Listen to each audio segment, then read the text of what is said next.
All right, welcome back, welcome back. We have so much to discuss, so much to do. I know I have limited time. So much I'd like to tell you, so much you need to know. But I'm going to try to stay focused, and I would like to do an answering question session at the end. So if without further ado, let's continue from where we left off. Okay, we left off at a point where we recognize that our engine basically functions with our help. Your engine cannot run itself, even though there are genes and stuff in your genes has instructions, it still needs your help. So basically now that you know you're an engine, when anything is wrong with the engine, just like a car, if you go and you turn on your car and all of a sudden everything sounds normal, and all of a sudden you hear,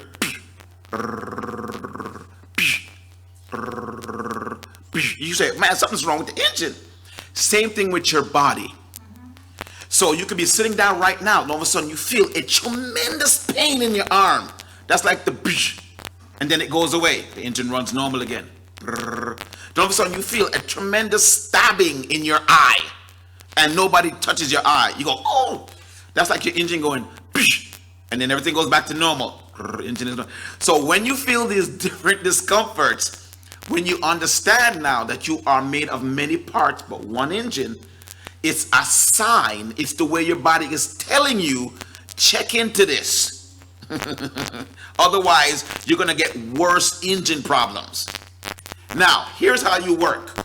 When you don't address one problem, it turns into 10. Let me explain. If you're driving your car and it goes and you ignore it, next month, you finally take it into the mechanic. The mechanic says, man, what took you so long to come into the garage? Well, I had time. I didn't have time. He says, listen, didn't you hear a in your engine about a month ago? I said, yeah, I heard it. What was it? It was like that's when a screw fell off inside of your pistons. If you would have brought the car in at that moment, you would have been saved a $1,500 repair on your engine. You go, what? $1,500? Then he takes you to the engine, opens it up, and inside the engine is ripped apart because this one piece was bouncing around, causing problems. So from a $10 fix to a $1,500 fix a month later could have been avoided if you had understood what those dings and pings were. Are you following me?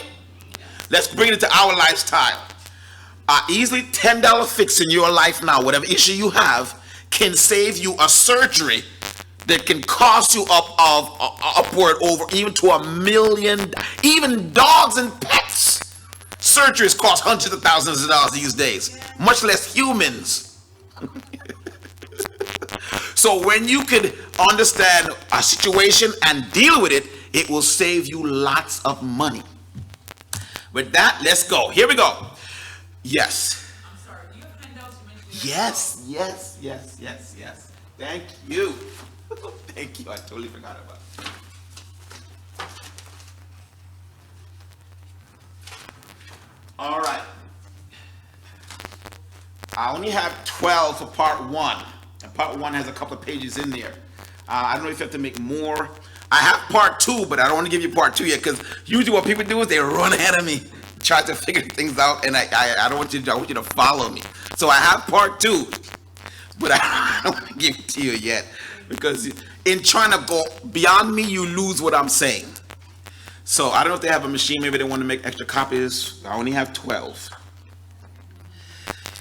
All right, so basically that's what we discussed this morning, give or take. All the information is there, all the Bible text, quotes, pictures, everything's there for you. And by the way, there's no copyright. Even though I put it together, I want you to be able to do everything I'm doing with success. Isn't that good? Yes. What sense will it make if you can't reproduce what you've learned? You know, if you can help yourself, your family, your son, your daughter, then that's less stress on Pastor Martin because you wouldn't have to call me.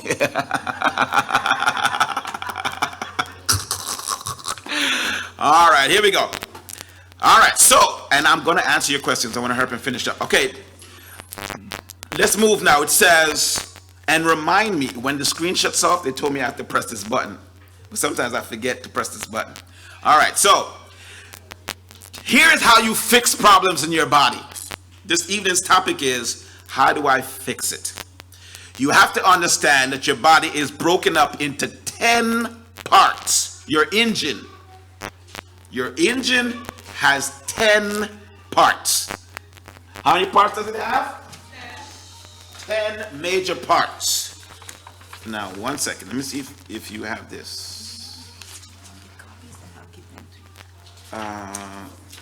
What you want? Part 1? Part 2?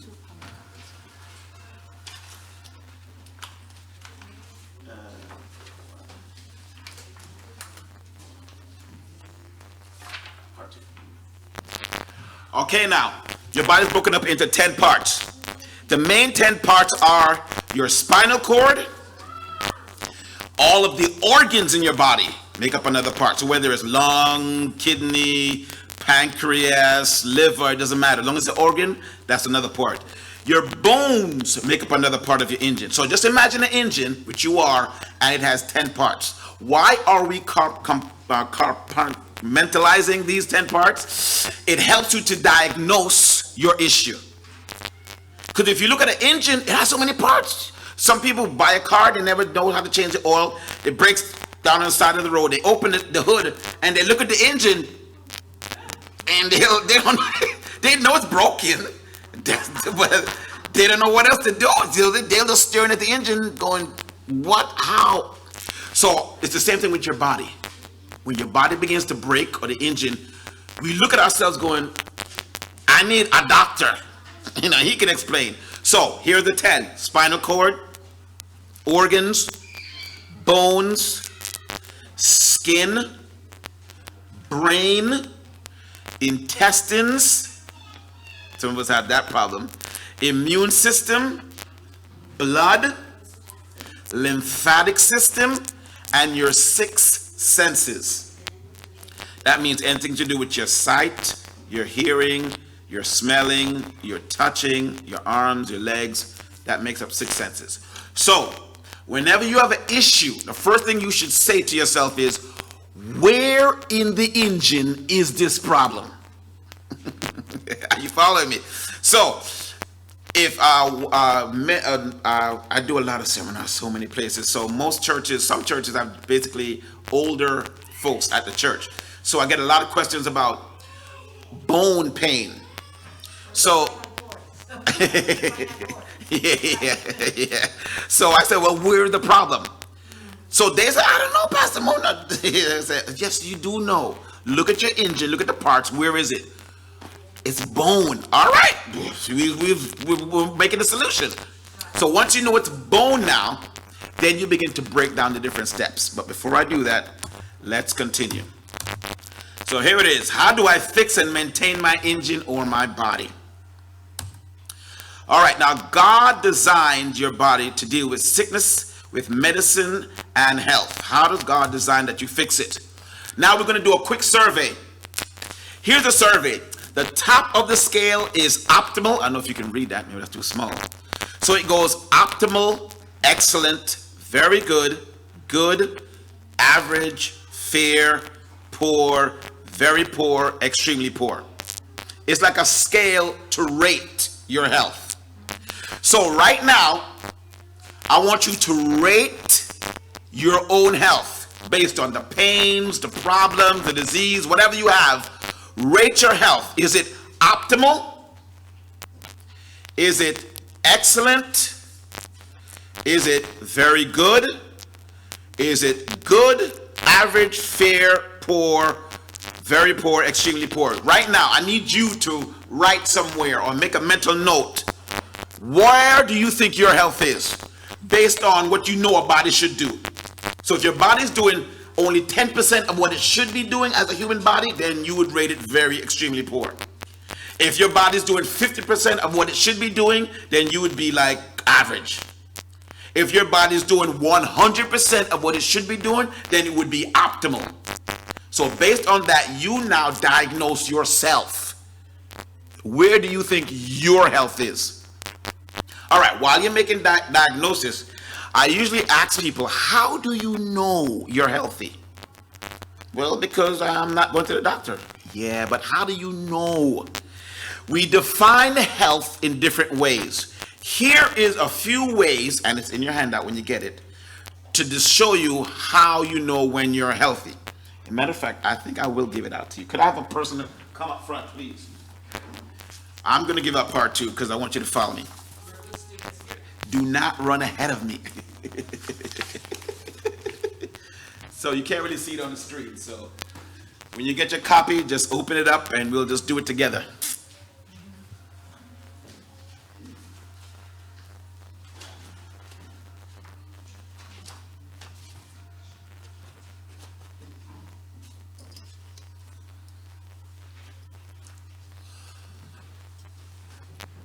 Is there anybody that didn't get a part 1?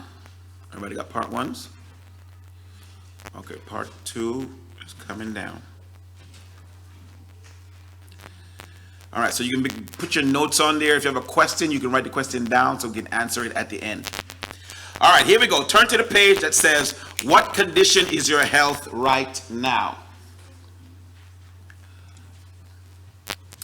All right, so number 1, if you say you're healthy, these are the things that you should be able to do. Number 1, if you say you're healthy, you should be able to move. Motion, movement, action. Can you do that? Can everybody in here stand? Can you sit when you want to? Can you walk up a stairs? Maybe it's not so fast, but you can do it, right? Can you sit down? Can you go outside? Can you get in your house? If you can do that, that's the definition of health. All right.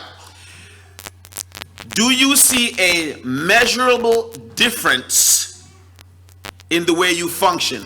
Measurable meaning you can pull your own chair out when you want to sit down. You can go up the steps by yourself without a cane. Do you see measurable differences in your health? Okay, when you need to get a glass of water, do you get it?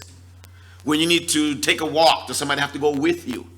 You know, is there a measurable difference in the way you deal with your self situation? Okay, to be healthy is the opposite of standing what? Still. So you cannot say you're healthy if you sit down most of the day. As a matter of fact, if you really follow up on the scientific research, all the scientists have agreed that sitting for more than 8 hours a day is equivalent to smoking a pack of cigarettes. Isn't that amazing? Equivalent to smoking. Well, why is it so deadly? Because an engine was made with parts that move. So the minute you don't move, parts start to seize up. Start to meld together. Like a car you don't use. Yeah, basically. So it's not God doing it. It's not sin doing it. It's not Satan doing it. It's you.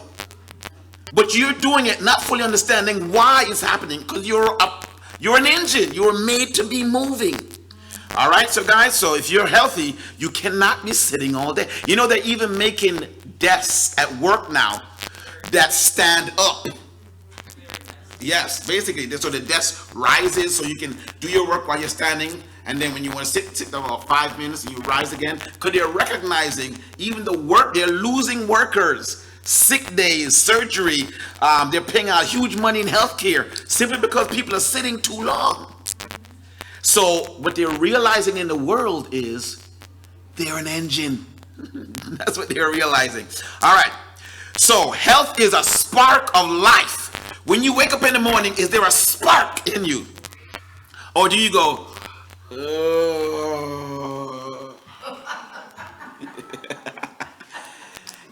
Is there a spark? When you don't have a spark, it means your engine is idling. Have you ever seen the idling engine? You put it in neutral and the engine just basically just hovers by itself. It's not going forward. It's not going backward. It's neutral. So without that spark, your engine is called idling. It's on, but it's going nowhere. No spark. Spark. You need that spark. Now, what causes that spark? The 6 things I gave you. How do you get sparks back into the engine? Those 6 things I gave you. That is the chemical composition, is the fuel that gives your engine spark. So you lack those 6 things, every morning you wake up, you add those 6 things, you jump right out of bed. Yes! It's just what you feed your engine. All right, so the food is what you eat, also causes you to be healthy. Do you have peace of mind? That can cause your health too. Taking up challenges to change. This is a major one for a lot of us. I can teach you everything you need to know, but guess what? If you don't do what you now know, there was no reason to learn it. So the challenge to everybody here is to act on what they learned. Isn't that amazing? Act on what you learned. So let's go forward. All right, what is health? Health is being able to focus on just what? You. Ladies, especially ladies in the house. You have a unique problem that men don't have. You have something called, can't get too much into it, but you are a multitasker by nature. That's just your nature. God designed you to be a helpmate. You multitask. That's how you help people a lot, because you multitask. You're a helpmate. So what happens now is you help everybody except who? And you know what the worst thing about it is? It's what you're designed to do. You're a helpmate. You're designed to help all the, to help. So you're doing what you're being driven internally to do, and you forget you. So one thing, ladies, that you have to start as of today is putting you in the picture. And that's a hard one. You know why? Because your very nature is to be a helpmate. So you will be fighting you. That's the hardest fight you could ever fight. You. So learning to get up in the morning and spend some time with you. Whether that's devotions, whether that's a walk, whether that's your treadmill, whether that's a jumping jacks, push-ups, whatever.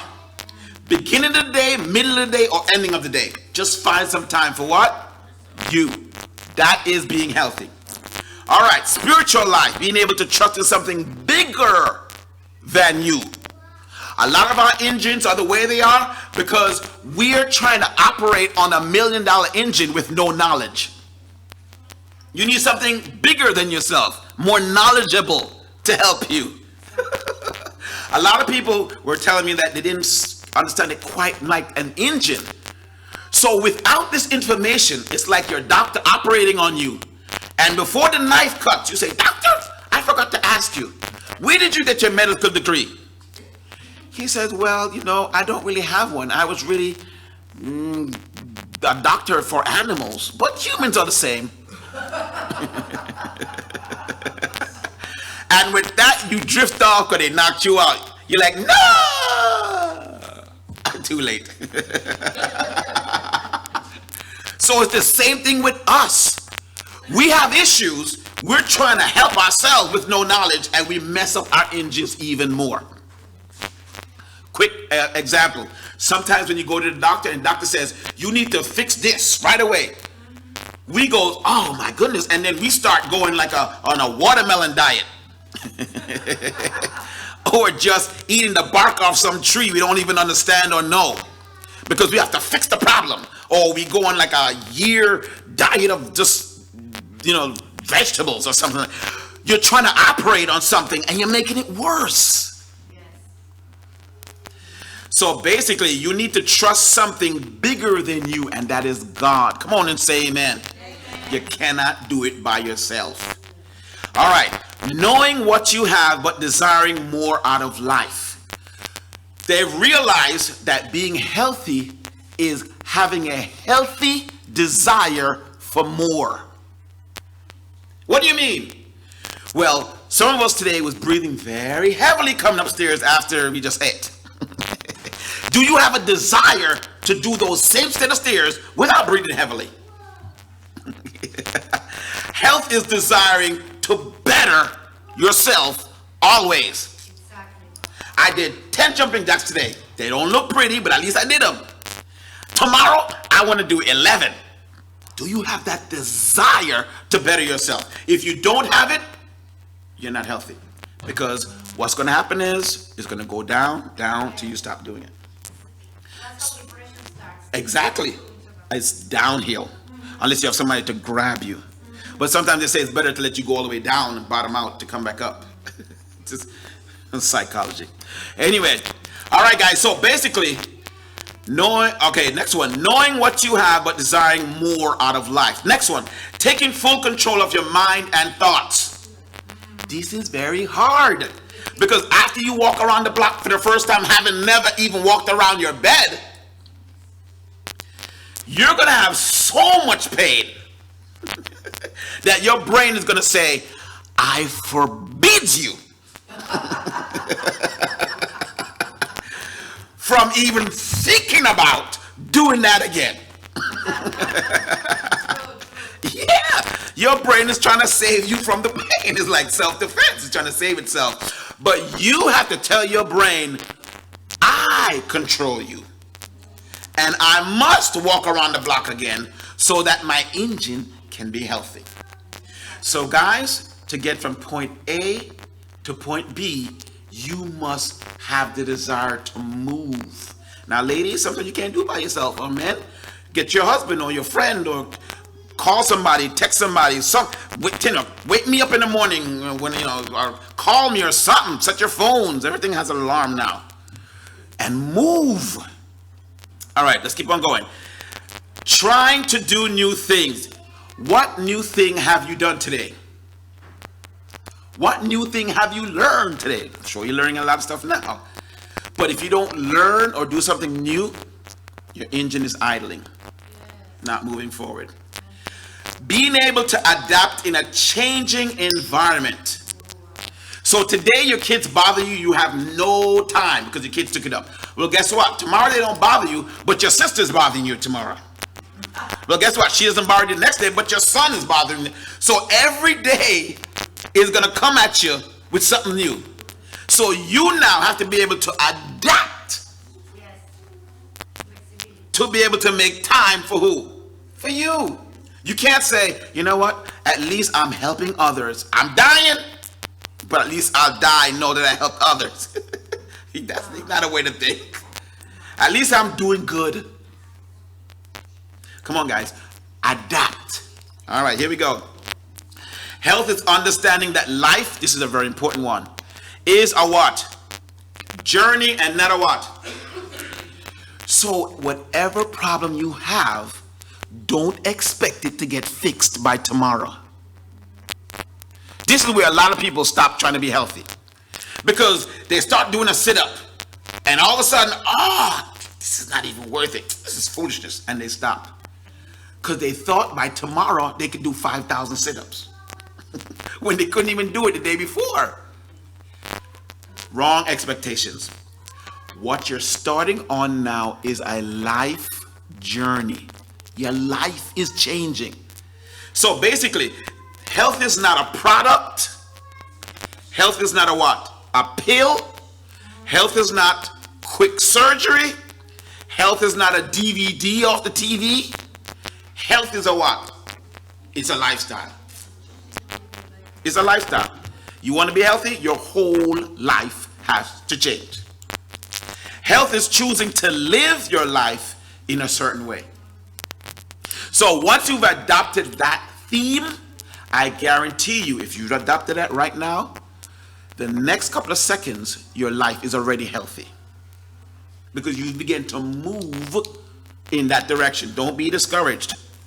All right, so here's the Bible text we all know. 1 John 3:2. Beloved, I wish above all things that you may what? Prosper and be in health, even as thou what? We've heard that from we were small kids. Now look at this.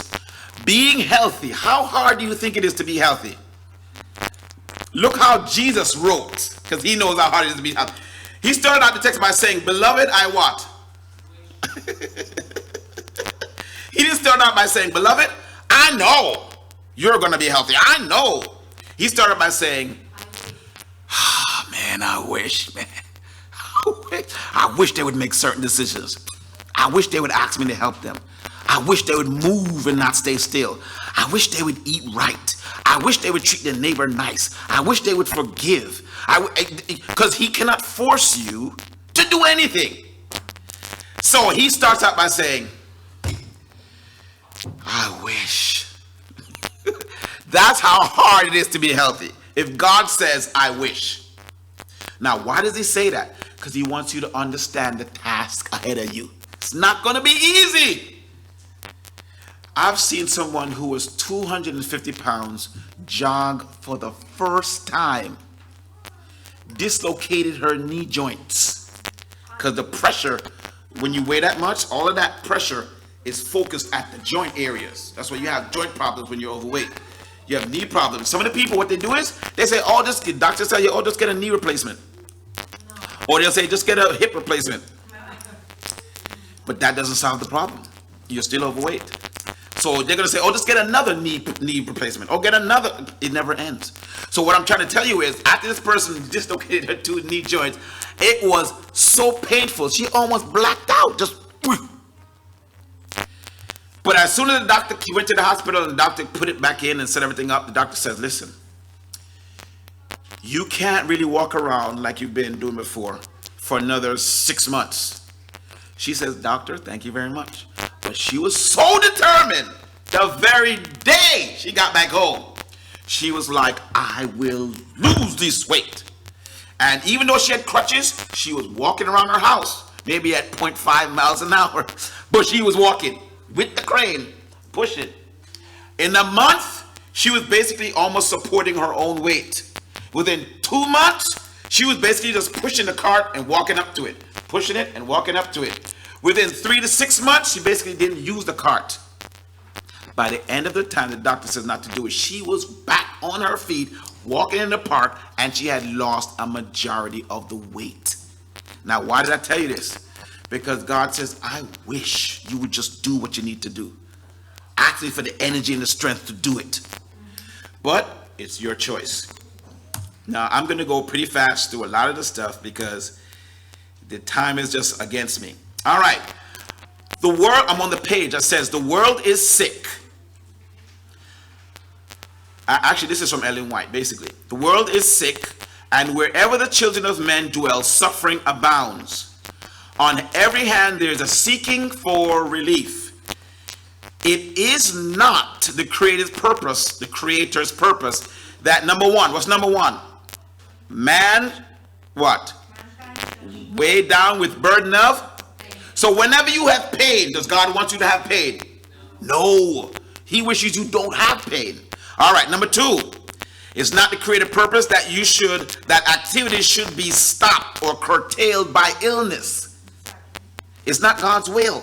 Even in a sinful environment, it's not God's will. Number three, it's not God's will that your strength should lose or leave you, or that your life should be cut short. That's not God's will. So you can't say, oh, we're in sin, so I'll just accept this. If you read in the Bible says Moses was not old or his age abated why he died. He died because God put him to sleep. But Moses was climbing up and down mountains like he was 16. You never heard him complain once about climbing a mountain to go up to God.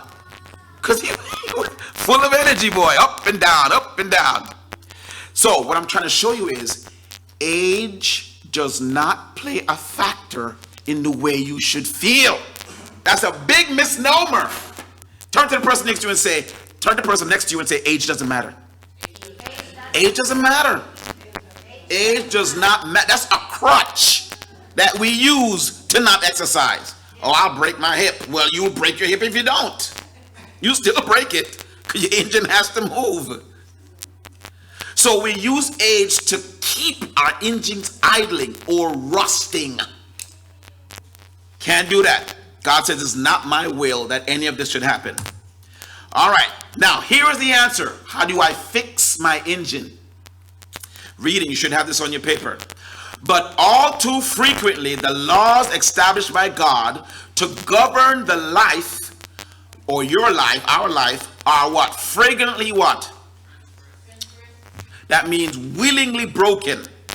Sin enters the mind or heart, man loses the sight of his dependence upon God, the source of life and death. Then follows the penalty for breaking these laws. So when you break the laws that make your engine run, what's the first thing you notice? You feel what? Pain. What's the second thing? What happens when your engine starts to break down? Sickness. And what's the last thing you follow? Death.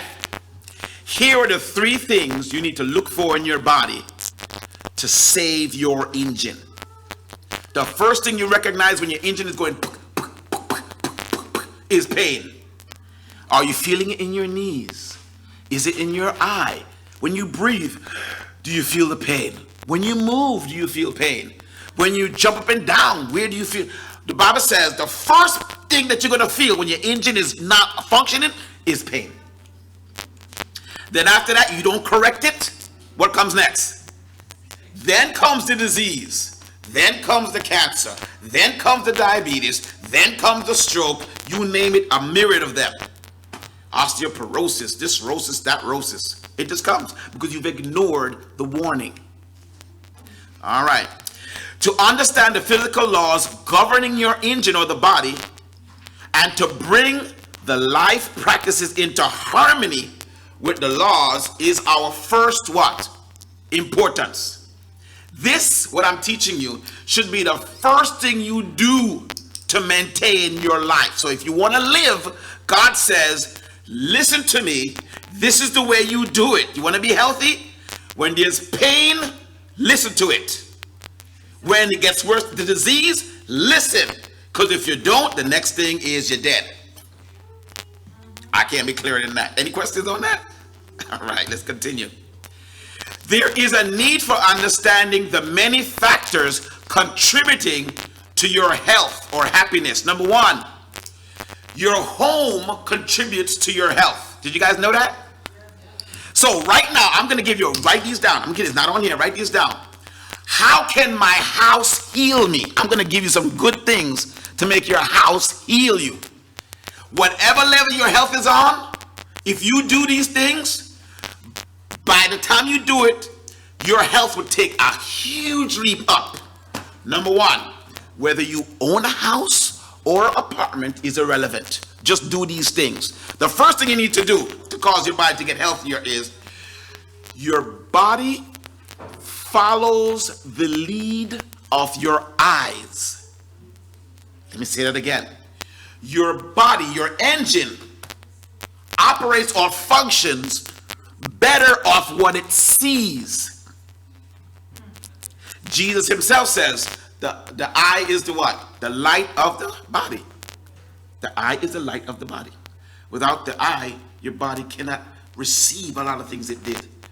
All right, so why do you need eyes?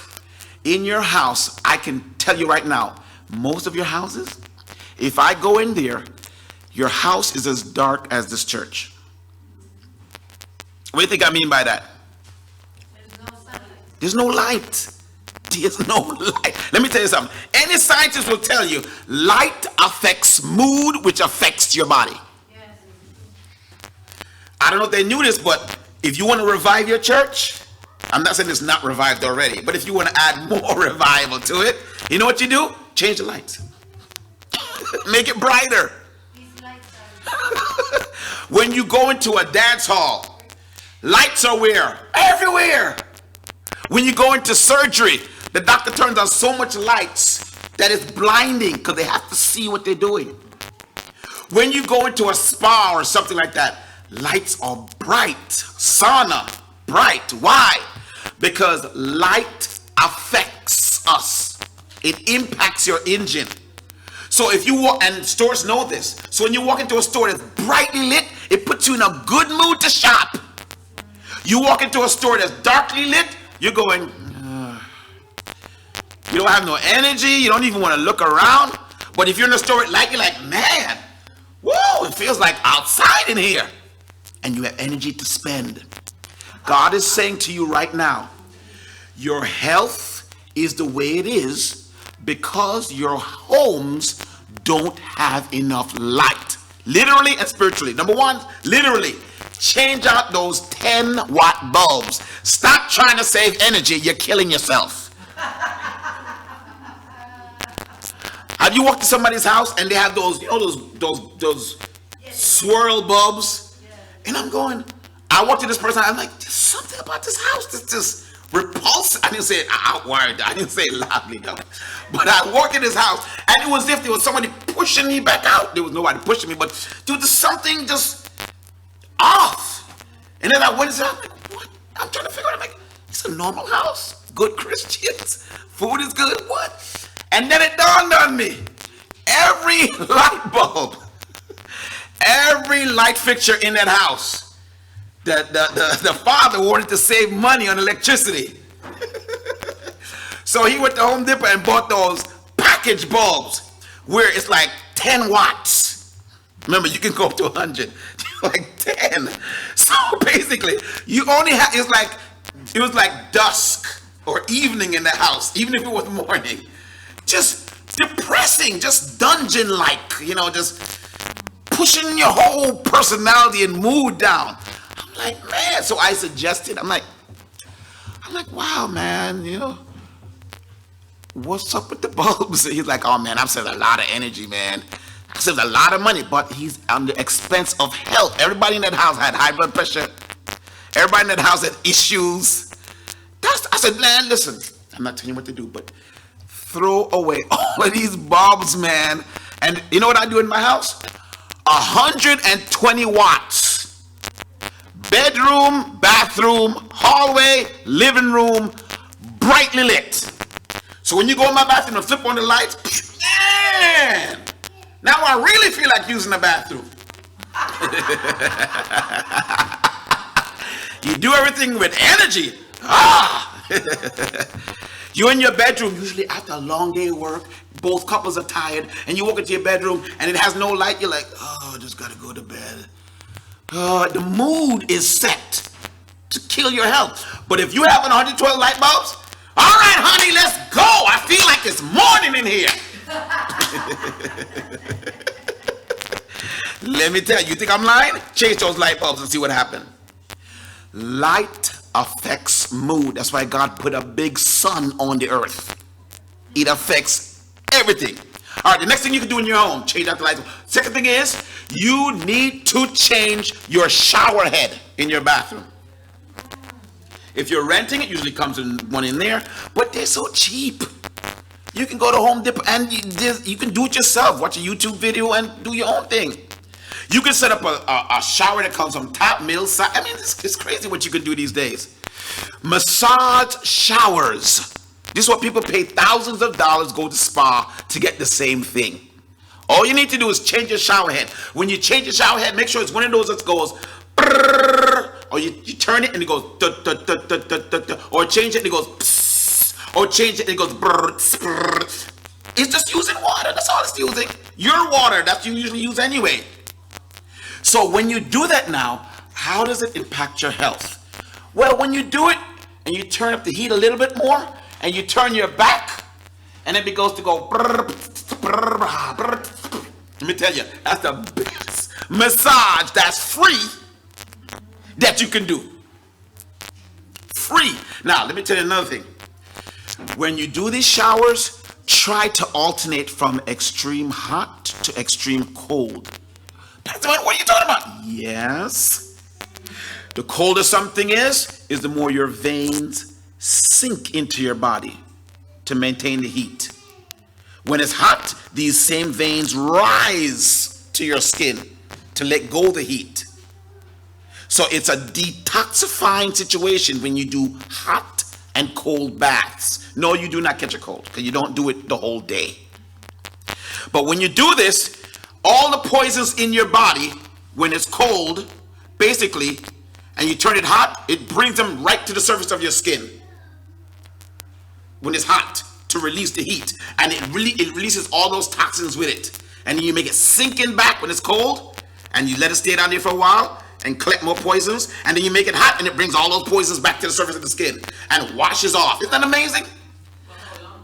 You can do that about 15 minutes. Shouldn't do it more than 15. Well, it depends on your body size or what you can tolerate. But this is the way that you can freely detox your body, simply by hot and cold showers. All right, here's the third thing you can do with your house. Basically, turn everything in your house into an exercise machine. Everything. You don't need a gym. You don't need, well, I do weights and swimming and stuff like that, but you don't need all of that stuff. When my dad used to preach, and I'll be short, he used to have tons of books in the library. And my brother and I were like, man, we can't go to the gym. So you know what we did? We grabbed the heaviest encyclopedias, tied them together with string. So it was two big piles, went and snapped up my mother's mop, threw that in the garbage, and used the pole and tied it to this books, and then we would grab the books and then do like what we saw the way people do. One. And it looks crazy, but that stuff works. Just like the, and if it got too light, we just added more encyclopedias. So you were like, yeah, yes. And then when it came to doing push-ups, we would just get on the floor. Everybody has a floor. Ladies, you may have to do knees, but you can do toes too. And just one. You may do one. Tomorrow you can do two. The next day 3. And before the month is done, you're doing 50. So the floor is free. Jumping jacks are free. You can maybe just do 1 today. Tomorrow 2. By the end of the month, you're 50.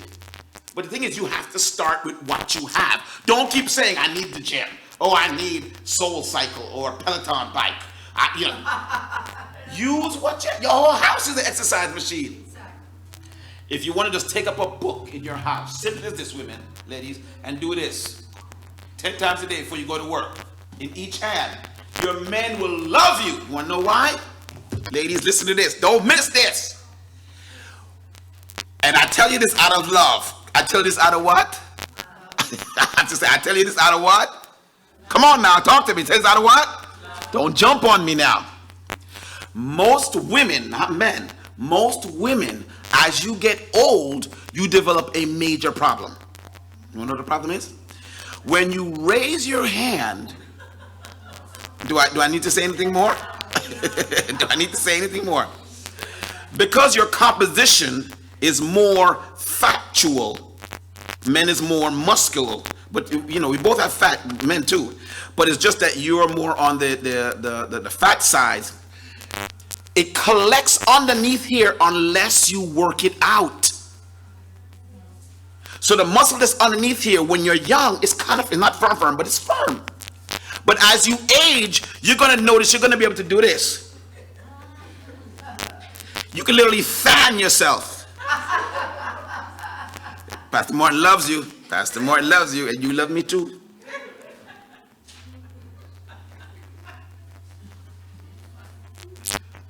So, why do I need to tell you that now? The more you don't address the problem is the worse the engine gets. Are you following me? That goes not only for this, but that goes for this part too. Most of us don't wear bathing suits. Want to know why?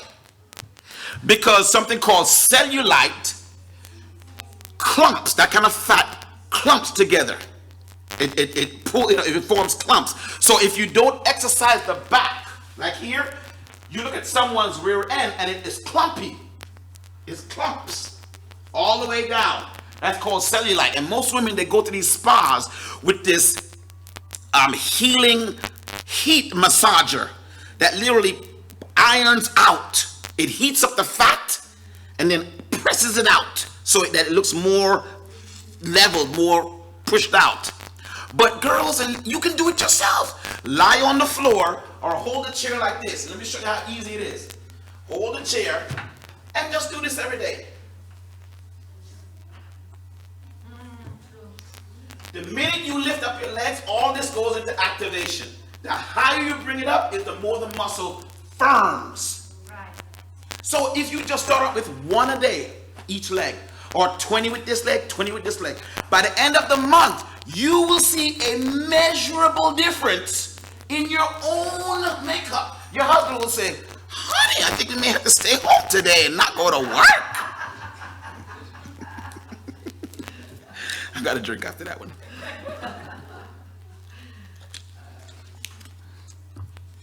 I remember, ladies, men are visual. It's a fact. There's no way getting around that one either. All right, guys, so basically that's how you make your home good. Lights, deal with exercise, and making it function. All right, so let's get back to the thing. Cheerful home, obedience to the laws of life. God says to you in his Bible, eat these animals and don't eat these animals. Exactly. Why? Because he knows your engine functions on this and it doesn't function on. Who would put sand in their car gas tank? It doesn't even make sense. Who would put orange juice in your gas tank?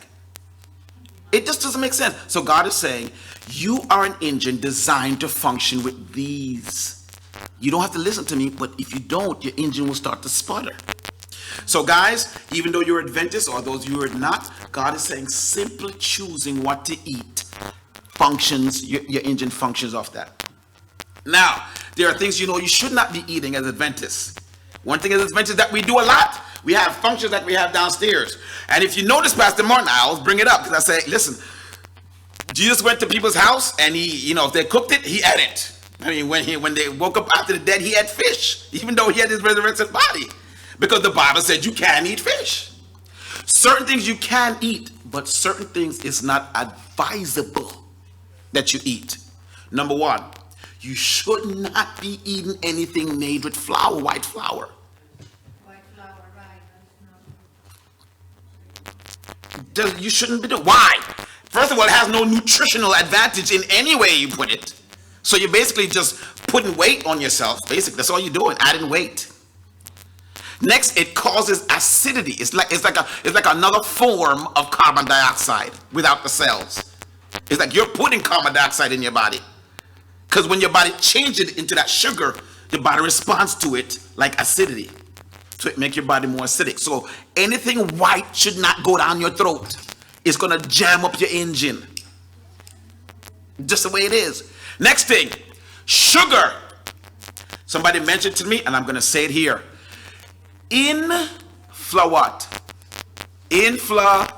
Inflammation is the root of all diseases.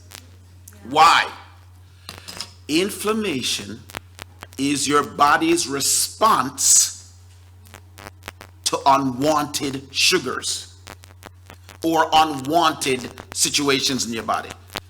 Inflammation is the root of what causes acidity. It's like you create carbon dioxide and your cells create carbon dioxide, and it makes your body have double work of getting all that out.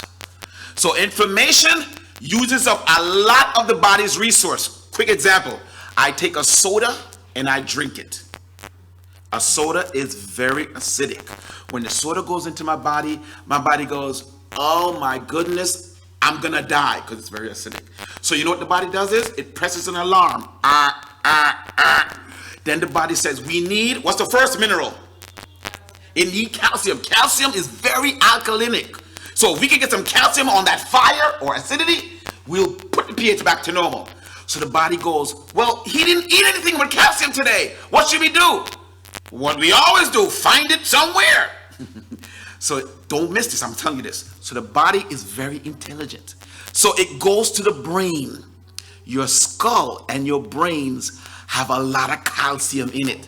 But the body says we can't touch that, because that's what runs this whole machine. So it stops, it turns around. What's the next thing we can do? Your heart uses a lot of calcium. You want to know why? Anything that has calcium in it, it gets firmer. Are you following me? The less calcium it has is the less rigid it is. How do I know what vegetable or what fruit has a lot of calcium? You look how firm it is. Broccoli, very firm, enough calcium. Are you following me? That's how it's rigid. So when that calcium comes in you, it makes parts of you rigid. That's why your skin is not stretchy. Calcium is like, no, you're not going to stretch that far. Firm. Your veins and your blood vessels need calcium to maintain its shape. A lot of women have varicose veins. You know what varicose veins is? Varicose veins is when you look at somebody's legs and it looks like a snake or a worm. Varicose. You know why that happens? That happens because the vein doesn't have structure in and of itself. It needs the muscle around it to give it structure. You got what I just said? So if you have a leg that you don't exercise and the muscles in your leg are not firm, the vein running in or through or on top of that muscle don't have anything firm to do what? Lean on. So you know what happens? It begins to buckle and turn and twist and bend because the muscle that was its support don't exist. Are you following me? So the vein starts going all crazy shape on you. But if the muscle was there, the vein will be like, I can only go up. I can only grow up. I can only stay like this because the muscle is keeping me firm. It's keeping me firm. So when you lack the rigidity in your leg muscles, the things that are supported off it lose support. And there's much more to it than that, but that's the simple answer. So guys, basically, what I'm trying to say is your happiness develops on a cheerful home, following the laws of life, and having a good relationship with your friends. All right, so this is how you fix yourself now. Here we go. When sickness comes, it is essential that you do what? Number one, you do what? Employ the various what? Agencies which in cooperation with nature's efforts will what? Build up the body and restore your health. That's Ministry of Healing, page 71 to 74. So how do you get healthy again? God says it's easy. Ellen White is trying to tell you. You can get your health back. Do this. Use various agencies and line them up with the laws that run your engine, and health would appear. You got that? Let me say that again.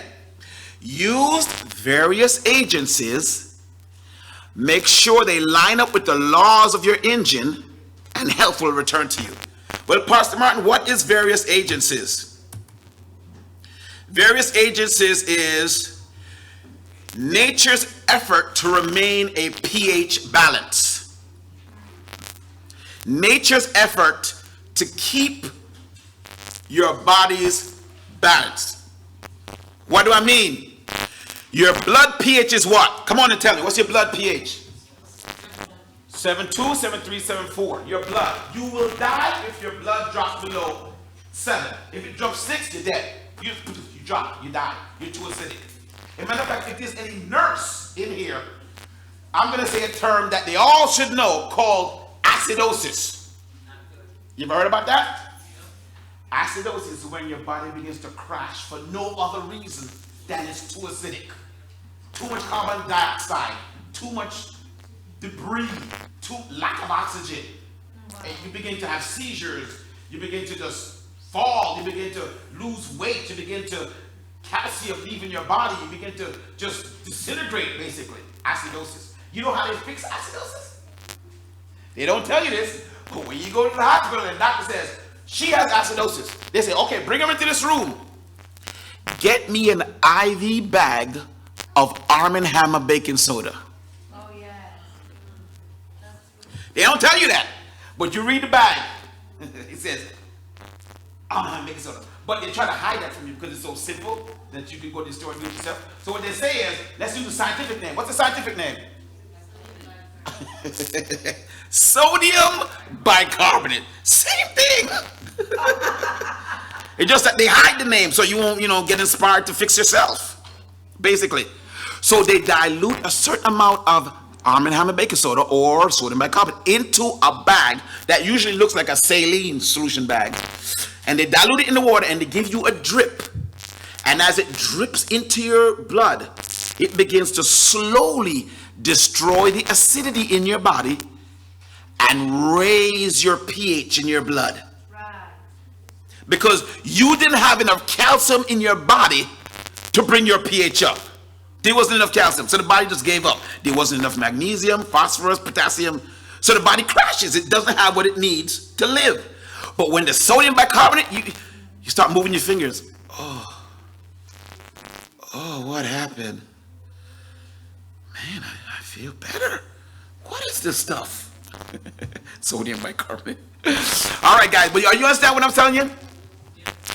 Your engine and everything in it has to be a certain pH. You cannot maintain this. Your body maintains its own pH. Say that with me. My body maintains its own. Say it again. My body. Which organ in your body maintains your pH? Is responsible. You didn't know that? There's an organ in your body that's responsible for keeping you 7.4. Anybody know? Anybody know? No. You all know it. It starts with a P. Pancreas. Isn't it amazing? That's why when they tell you if you have pancreatic cancer, Wow, the worst. they say that's the worst one you could ever get. Why? Because when that goes, pH level can't be maintained, and when that can't happen, you're dead. Exactly. The worst ones to get, pancreatic cancer. Next one, blood cancer. Next one, blood cancer. But following me now. So this is what the body does to maintain this pH. If you're still with me, say amen. Amen. Come on, if you're still with me, say amen. Amen. All right, I know it's a lot of information, but absorb it, man. It may save your life. Follow me. Look at the screen. When you eat food, your food is broken down first by what? Saliva. What pH do you think your saliva is? No. Very alkaline. Why do you think your saliva is very alkaline? If it was acidic, what would happen to your teeth? It would dissolve. You go to bed like this and wake up like this. Yeah, because that's what basically cavity is. Cavity is basically inflammation. It eats away, destroys your teeth. Acidity. So your body, God designed you, even from your mouth, to be alkaline. So as you chew the food, there's a tube under your tongue. How many of you have been talking and all of a sudden something squirts out? Not food, I'm talking. You're just talking, all of a sudden you see a squirt go, you're like, what in the world? I'm sorry, I didn't see that one coming. It's because your body does it automatically. That happened to me a couple of times. So when I talk to people, I talk sideways. Because I'm like, my body likes to be alkalinic. So there's a tube that automatic, but the thing is why you don't sense it is because it shoots it up into your tongue, because it's under your tongue. And then it comes back down and lubricates your mouth. But when you're talking, your tongue tends to go up at times and it shoots out. So even when you eat food, whatever acid or whatever pH the food is, your body begins to make it alkaline even before it enters your body. Why? Because the body knows I need to maintain 7.4. Anything acidic, I die. So it begins to stop acidity even from your mouth. That's amazing. Now follow me now. It goes down your esophagus into your stomach. Is your stomach acidity or alkaline? Acidic. Why is it acidic? Yes, it is out the food. So it's very acidic. So acidic that some of you get reflux with acid comes back up into your mouth. There's reasons for that, but we know it's time.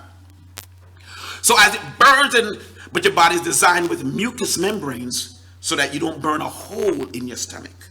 Right. So the body deals with that acidity. But guess what? After the food is digested, where does food go? It starts to go into the large or small intestine. Small. Now catch this, don't miss this. As it's leaving the stomach, say this is the tube. As it's leaving the stomach, down here is the small intestines. This is the stomach. As it leaves the stomach, it enters a neutral area that's between the stomach and the small intestines. God designed it that way. Catch this. This little area right here is connected to your pancreas that has a tube that runs from it all the way down into this main area. And you know what it squirts the food with as it comes through? Pancreatic what? Fluid or juice. Guess what pH that pancreatic fluid is? Very alkalinic. Why does it have to be alkalinic? Because the food from the stomach is what? Acidic. Isn't that amazing? So again, your body realizes that if all this acid went into your small intestine, it would burn a hole right through your small intestines. So the body now, the pancreas gathers up all the nutrients, creates a fluid from your own body, and squirts the food heavily as it passes through this tube into the small intestine. So by the time it gets to the small intestines, the pH has been raised dramatically. If God isn't amazing, say amen. Wow. That's how important pH is in your body. It's designed off that. The pH on your skin, is that alkalinic or acid? Acid. Why would the skin be acidic instead of alkalinic? Because it's a protection from the rest of the body. It's a protection. Disease and all that stuff can get in through your pores. So you know what the body does? It puts on a layer of acid, and then it says to the bacteria, the fungus, I dare you to come get me. And the bacteria lands on your skin and goes, I'm dissolving, I'm dying. That's why you don't get all this disease when you're outside or your kids playing in the dirt. Because there's an acid, it's like a force field. Isn't God amazing? Like a force field all over you. Anything that touches you, die. Bzz, bzz, bzz, bzz, bzz, dead. So different parts of your body has different pH balances. Ladies, certain times of the month, your whole structure is a certain pH. Acidic, because certain things are going on. When it's not the right pH balance, you get different kinds of funguses because the pH is off. So what I'm trying to tell you now is your body runs and dies off pH. Your whole body, your engine runs and dies off pH. So if you don't realize that and change your whole lifestyle to meet it, you're going to die. As simple as that. You're going to die. So once you know this now, God says to you, use that information to live. Now this is in your handout. Take a look at it. pH scale. Most of us have heard of it already. Did you get a handout? Is there any extra handouts? There's one personal. Yes, needs a handout. I don't. No, part 2. I think I have an extra part 1 up here somewhere.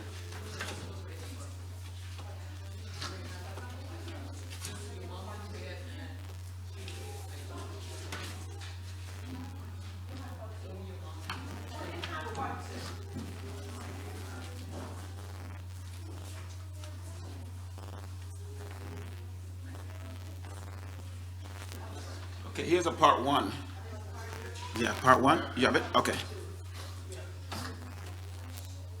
All right, so turn to part 2, and here's the pH scale. My body engine parts needs the right environment to work right. So now, I'm not being discouraging. I'm not talking down to anybody, but let's use you now as your own advisor. Is that all right? Let's use you as your own advisor. You just ate lunch. You just did what? All right. Where on this scale did the food you just ate, where will it land? Let me give you some advice. Anything made from wheat is acidic. Anything that's rice, even brown, is acidic. Any type of meat is acidic. Any type of pastries, because of the sugar, is acidic. Anything natural is alkaline. Even lime, because it becomes alkalinic after it gets into your body. So based on what you eat determines how hard your body has to work to keep your pH balanced. Got that? Let me say that again. Based on what you what? Depends on how hard your body has to what? In order to maintain the what? In your body. That is how you maintain your health. Everything that enters your mouth makes your body work harder, uses up more needed minerals, or it doesn't. I'll give you a quick example. If I'm a soda drinker, the minute I put it in my mouth, is the saliva enough to bring the pH down? It goes down my throat into my body. Is my stomach acidic? So now you have two acids. It goes down the pancreas now. Now don't miss this. You want to know why people get pancreatic cancer? Thank you. Say that louder. The pancreas is overworked. It can't even do its job anymore. Because so much, you throw so much acidic stuff at it, it has to, the body learns it. Acidic. It goes, I got to make 10 times the amount of pancreatic fluid. So you know what the body does? It puts, symbolically, it puts its hand out like this and goes, it begins to suck from every fiber of your body all the needed materials to make the pancreatic fluid. Did you just get what I said? So this is what it does. It goes, it begins to siphon calcium right out of your bones, liquefying your bones. Takes it out of your skin begins to look dry. Takes it out of your hair becomes dry, brittle, and drop out. Takes it out your eye looks more reddish and brownish than white. Takes it out your teeth looks yellow and orange. Takes it out your knees and your joints to begin to have. It's doing that not to kill you. It's doing that because it has to deal with a threat. Right. If it doesn't deal with the threat, you're dead. So it goes, and it sucks all of this calcium, magnesium, phosphorus, iron, potassium into itself, and then it turns off its engine and makes like a gallon or whatever of the pancreatic fluid. And then now here comes the soda from the stomach passing, and it goes squirt, squirt, squirt, squirt, squirt, squirt, squirt, squirt. And after dumping all of that on the soda, do you think that affected it? Didn't even affect it one bit. So it goes and it sucks you more, and then it squirt, squirt, squirt, squirt. Do you think that helps it? If you take a soda, the amount of alkalinity that is going to need to make 1 cup of soda be pH balanced is something like 20 cups of a balanced alkalinic fluid to 1 cup of acidity to make it balanced. So you have to dump 20 cups of alkalinic fluid into 1 cup of acidic, like soda, to make it be pH balanced. That is why that's why a lot of pancreatic cancer is popping up. The pancreas is literally like, it's overworked. Right. Some kids drink 2, 3, 4, 5 soda in one day. Yes. 1 day. And they don't drink water either. So look what happens now. After your pancreas does all it can, it realizes it's not enough. So your pancreas has a backup. You know what the backup is? Your kidneys also produce sodium bicarbonates. Did you know that? Your kidneys now begins to help the pancreas by also producing, this is just amazing, sodium bicarbonate and pumping it. So the kidneys kick in and start to work overtime. So not only does it have to take the pressure of the fluids, now it has to balance. So both of these things trying to balance you out. And when it finally did it, it goes, yes. And then you go to the fridge and you take another soda. And the body just goes, I give up. And that's when you go, no, I'm back. You go to the doctor. One of your kidneys stopped working. Why did it do that? That's a good question, the doctor will tell you. You need to go ask it. So symbolically, if you could ask it, why'd you stop working? Listen, man, don't even ask me that question. Otherwise, I'll tell my other friend to stop working.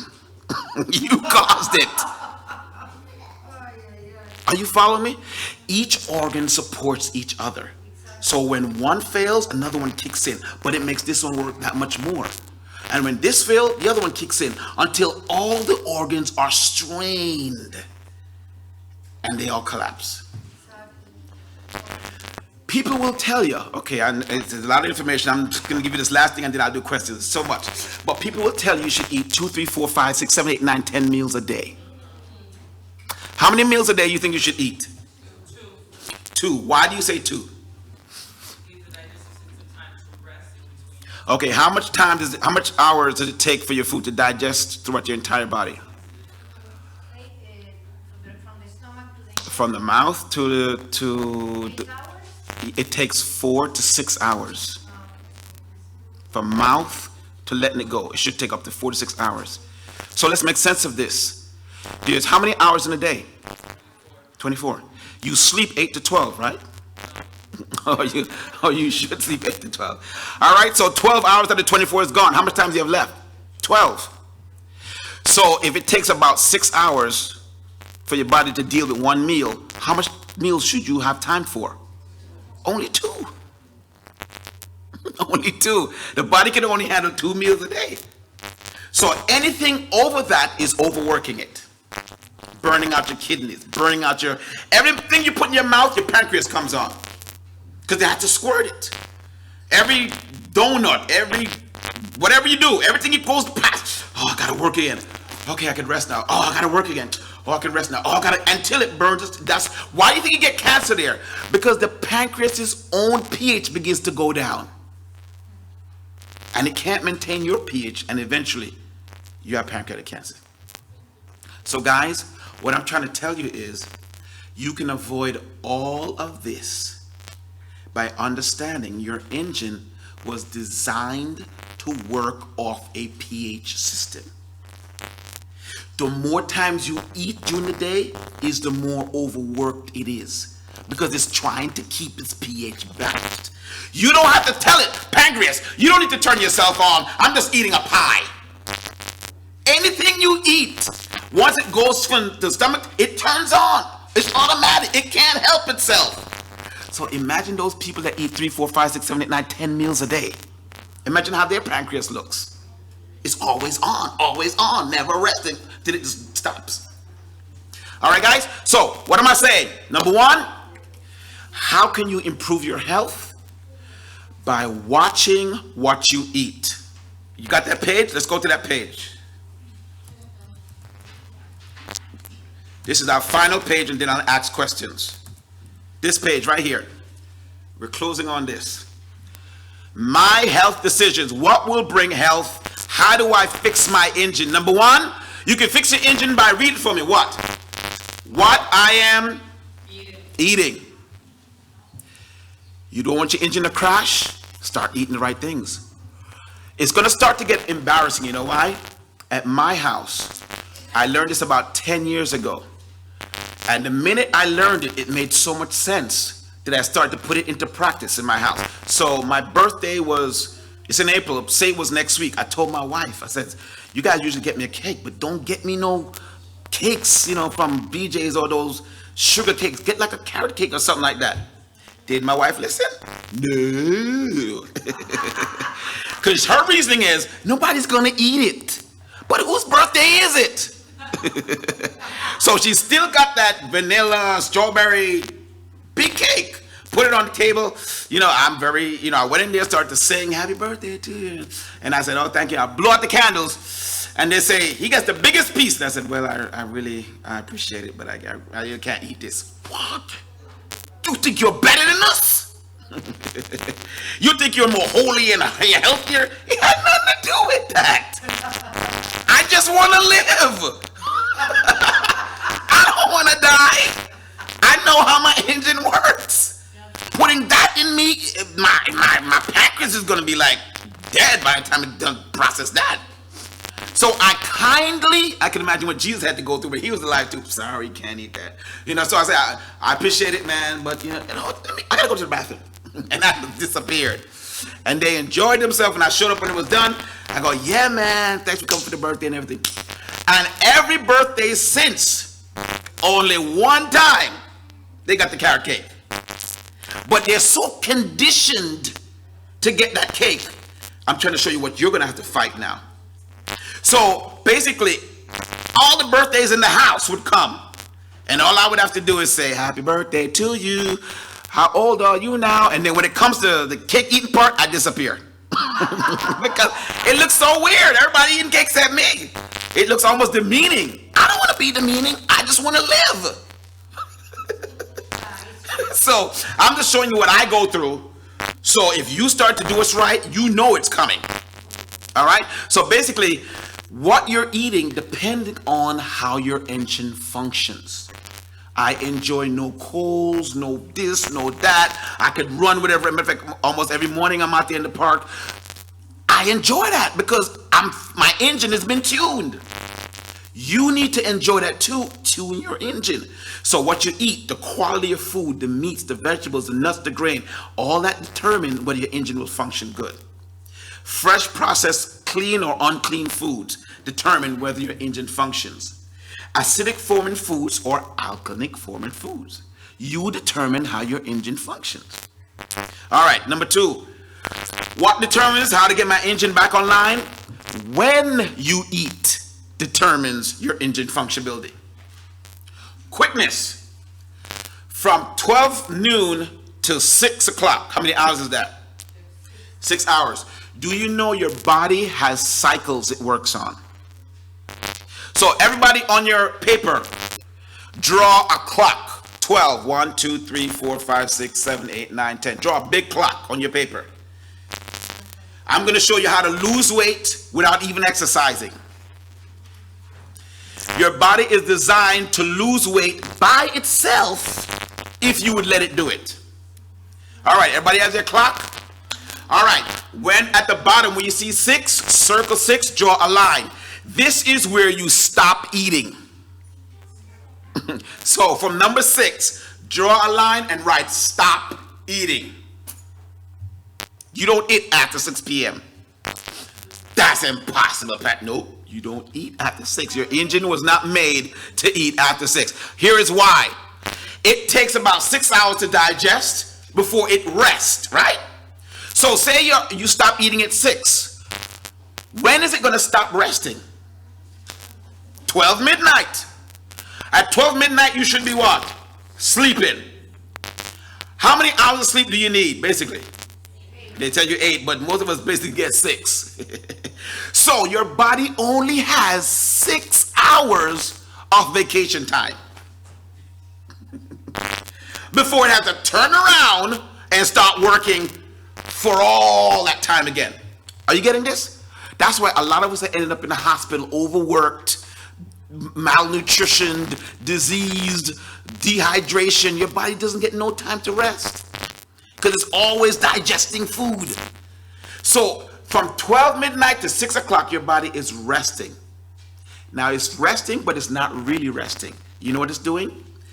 This is the time your body fixes all its problems. Isn't that amazing?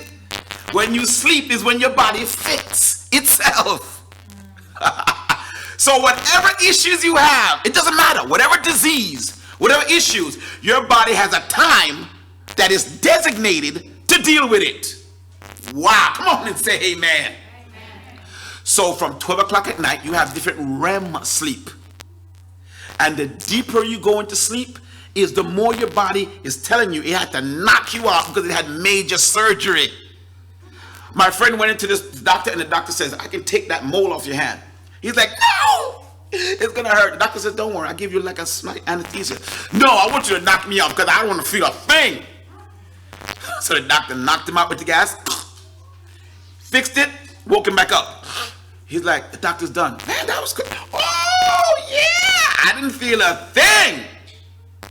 Well, your body needs to knock you out so that you're completely steady on the operation table. Imagine somebody woke up in the middle of an operation. Cut the chest is open, the heart is out of the body, and he goes, that's chaos. They have to quickly knock him back out. Well, your body has to do so much work that it completely immobilizes you. That's why even when you dream, you don't move. Or you shouldn't move.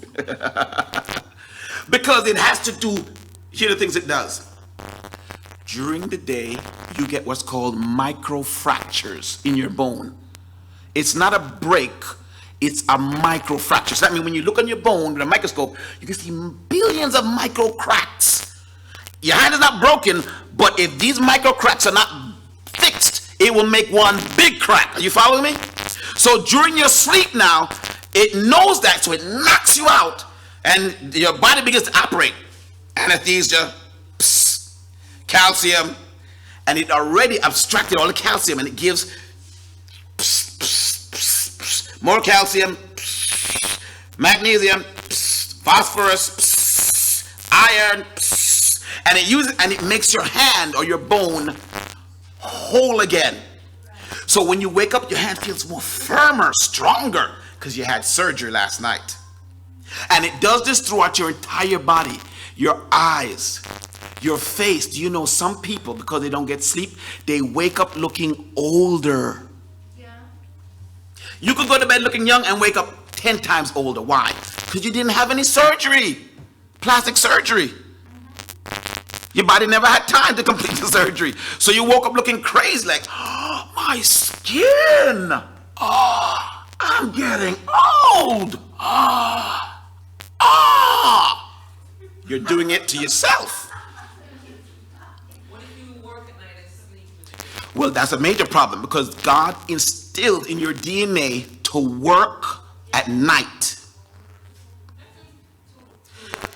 To work at night, yes. That's why he made evening and the morning with the first day. And then the day comes, your body was designed to work at night. You're tuned with nature. Are you following me? You're literally tuned into nature. So when it's dark outside, how do your body know it's dark? Because the light begins to go down. And your body clicks into a certain mode. Did you know that? When darkness comes, your body clicks into a certain mode. And it begins to slow down. That's why at night you feel sleepy. Why? Because your body's going into sleep mode. You don't have to ask it to do it. It does it automatically. You're designed to work with nature. So if you now start to undo its design, it's like taking the engine and forcing it to go backwards. After a while, the gears will go. Stuff starts flying all over the place. It's just the way your body is designed. So you have to change your life to match the way your engine works. Otherwise, you're going to have some major problems. So at night, it fixes your eyes. That's why you wake up and your eyes are so white. It fixes your face, looking fresh. It fixes your whole, you feel charged. Yeah. Have you ever had a good sleep? Oh man, that was good. Whoa, let's go. Your surgery was a success. Wake up feeling anything other than that? The car did not stay in the gas station or the mechanic long enough. So you wake up with unfinished things in your car. And you go to work and things don't work right. Oh, what's this pain? And your body says, well, I was trying to fix it, but you stopped the surgery. So I woke up and I said, oh, knee. Yeah, I was trying to fix that too, but you just wouldn't listen to me. Then you try to read something. Man, I'm getting old. I can't even see this. I was trying to fix your eyes too, but you wouldn't shut it. And combing your hair. And then all of a sudden your whole hair. What in the world? Well, I was trying to fix that too, but you wouldn't sleep, so your engine begins to break down because it doesn't have enough time to fix itself. So what I'm trying to share with you is you can fix your own engine. Eat a certain time. Sleep a certain time. Eat certain things. Exercise. Breathe. Sweat. Urinate. Defecate. Be nice to people. Forgive. All these things work in your favor. Amen. And your engine will go from to all of a sudden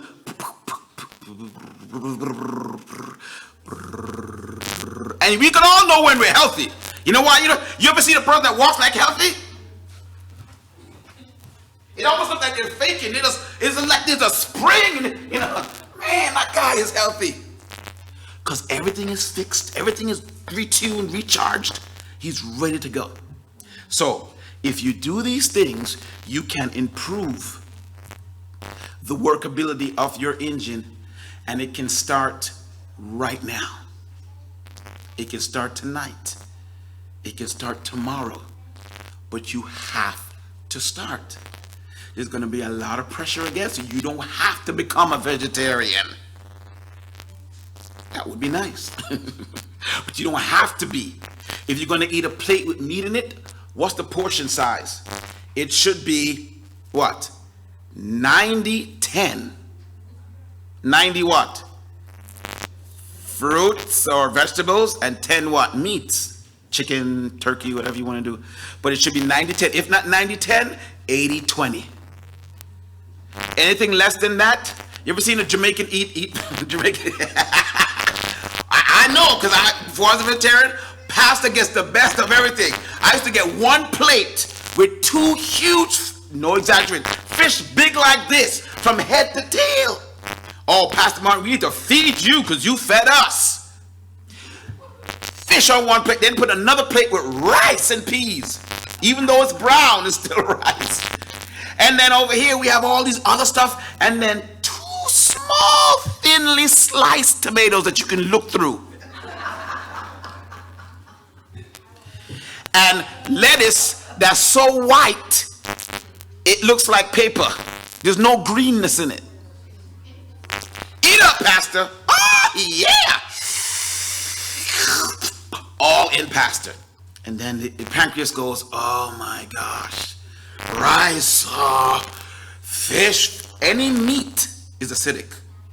Any meat. Oh, fish. Oh, potato salad with enough mayonnaise. And this goes on and on and on. Soda. And I go, yes, this church is wonderful. When the church just killed you. So when you look downstairs on what you just ate, I'm not coming against anybody. Everybody did their part. That was beautiful. But as you move forward, now that you know, you're responsible now. Not unto yourself, but to God, because if you damage somebody else's engine, then that's where you're going to be held responsible, because you made it. Just like the manufacturers of the cigarettes are held responsible. They didn't smoke it, but they made it. So it's your lifestyle that has to change, what I'm trying to tell you. You can still make tasty dishes that taste good. You can still serve chicken. Just make sure that when it ends up on the plate, it's 90% vegetable source stuff. And that would compensate with the 10% chicken to bring the pH up when it gets into your body. But anything less than 90-10 or 80-20, your body is very acidic. Your body has to use more stuff to maintain its pH. That's why vegetarianism is best. Because most of the stuff you're putting in is already pH balanced. So your body don't have to use up your calcium. It don't have to use out your magnesium. It don't have to use your potassium. Now catch this.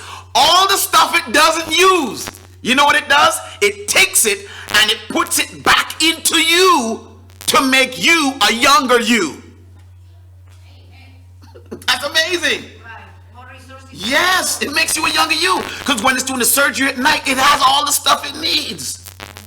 So you wake up wrinkle-free for a longer period of your time. Your skin looks fresher. Your eyes are wider. Your teeth are whiter. You have more energy. Why? Because all the resource that would have went to pH balance in your body has been turned around and pumped back into you. It don't even make sense. So guys, I'm going to pause right now for questions. It's almost 4:30. I'll take 10 minutes of questions and then we'll close. Is that all right? All right, I know you have a lot of questions. I'll try that. If I don't know, I don't know. Yes. It's okay, Pastor. Are you vegetarian? Yes. What do you think about that B12 thing that they scare you that if you don't get B12, then you can get this and that? Is there a truth about that? I was wondering because I read different things. Okay. No, I'm not sure. Okay, your body needs a lot of main vitamins. I gave you 6 already, but your body needs all the B's. Can you name the B's? B1, B2, B3, B5, B6, B12. No, B9s. Is that it? I don't know. No, there's one more B's. No. B17. You guys never heard of B17? Never heard. B17 comes basically, that's another long history. I know, I'm giving it to a nutshell. Back in the 1960s and 70s, they used to put vitamin B17 into your multivitamins and sold it in the stores. The problem with that is a lot of people's illnesses was being cured mysteriously. Cancer disappearing, diabetes going away. But the pharmaceutical industry got wind of why. Guess why it was happening? Vitamin B17. So they can't have that. So you know what they did? And it's all history. You guys can go research this on your own. They got their lawyers to lobby Congress to ban vitamin B17. They lobbied Congress so much, paid the money, and they in the United States, I don't know if you guys know this, but they were getting the most of the vitamin B17 from apricot seeds. Apricot kernels, they would crush them and get the vitamin B17 from it. So once they found out that, and they outlawed, I don't know if you guys knew this, they outlawed apricot seeds in America. Apricot trees, sorry. So you do the research. The whole United States, you could not grow any apricot seeds, apricot trees, because they were using it to get vitamin B17. So from 70s, they stopped putting B17 into your multivitamins. So after they banned the apricot trees, a couple of lawyers go, this is crazy. How you gonna ban apricot trees? So they got their money together and fought it all the way to the Supreme Court. I mean, why do you need to go to the Supreme Court? Anyway, they went out and the judge said, this is crazy, man. I'm overturning it. We can grow apricot trees in America. And boom, that's why now you have apricot trees in America. But the pharmaceutical industry didn't give up. So even today, if you walk into a health food store, they banned it, the seeds. They couldn't ban the tree, but they banned the seeds from being sold in America. So even if today you walk into a vitamin store, health food store, most stores who knows this law that's on the books do not show you their apricot seeds on the shelf. They have it under the seat, under the shelf, or behind something, because they know if the FDA walks in there and sees the seeds just on the shelf, they can be shut down, fined, all kinds of crazy stuff can happen. So what people found out is when they did the history is that vitamin B17. So in Mexico and other places that's outside of the United States, they press the seeds to create an oil. I forgot the name of the oil.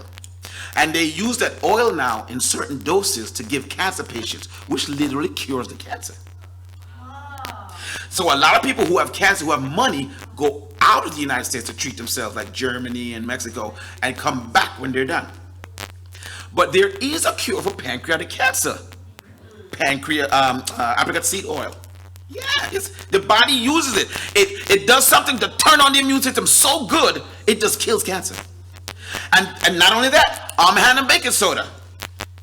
Almond and baking soda is very alkaline. Now they couldn't ban it because in World War I, the soldiers were coming down with poisons from gases and bombs and stuff they were making to kill each other. So the U.S. government sent the soldiers out in World War I with little pouches filled of what? Arm & Hammer baking soda. Because Arm & Hammer baking soda takes out poisons out of your body. Did you know that? Yeah, World War I, everybody had the Arm & Hammer baking soda. But today they'll act like they don't even need it or use it. And they still use it in hospitals. They don't tell you to deal with acidosis and a lot of other things. Anyway, that's just the history of it. So yes, we need all the B's. Now, vitamin B12 is specifically related to energy. So they say when you're lacking energy, you're lacking B12. So a lot of industries now sprung up around finding a vitamin B12 source to market for energy. So some of those sources are good, and some of those products are good, and some of them are not good. But there is a logic behind it. Yes, it helps you have energy. Just natural B12 helps you to have it. Yeah.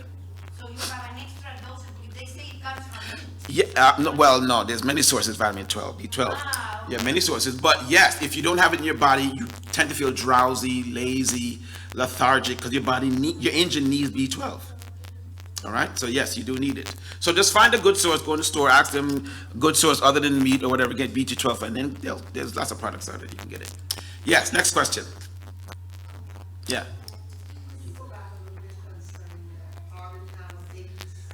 Yes, but yes. Okay, what do you want to know about it?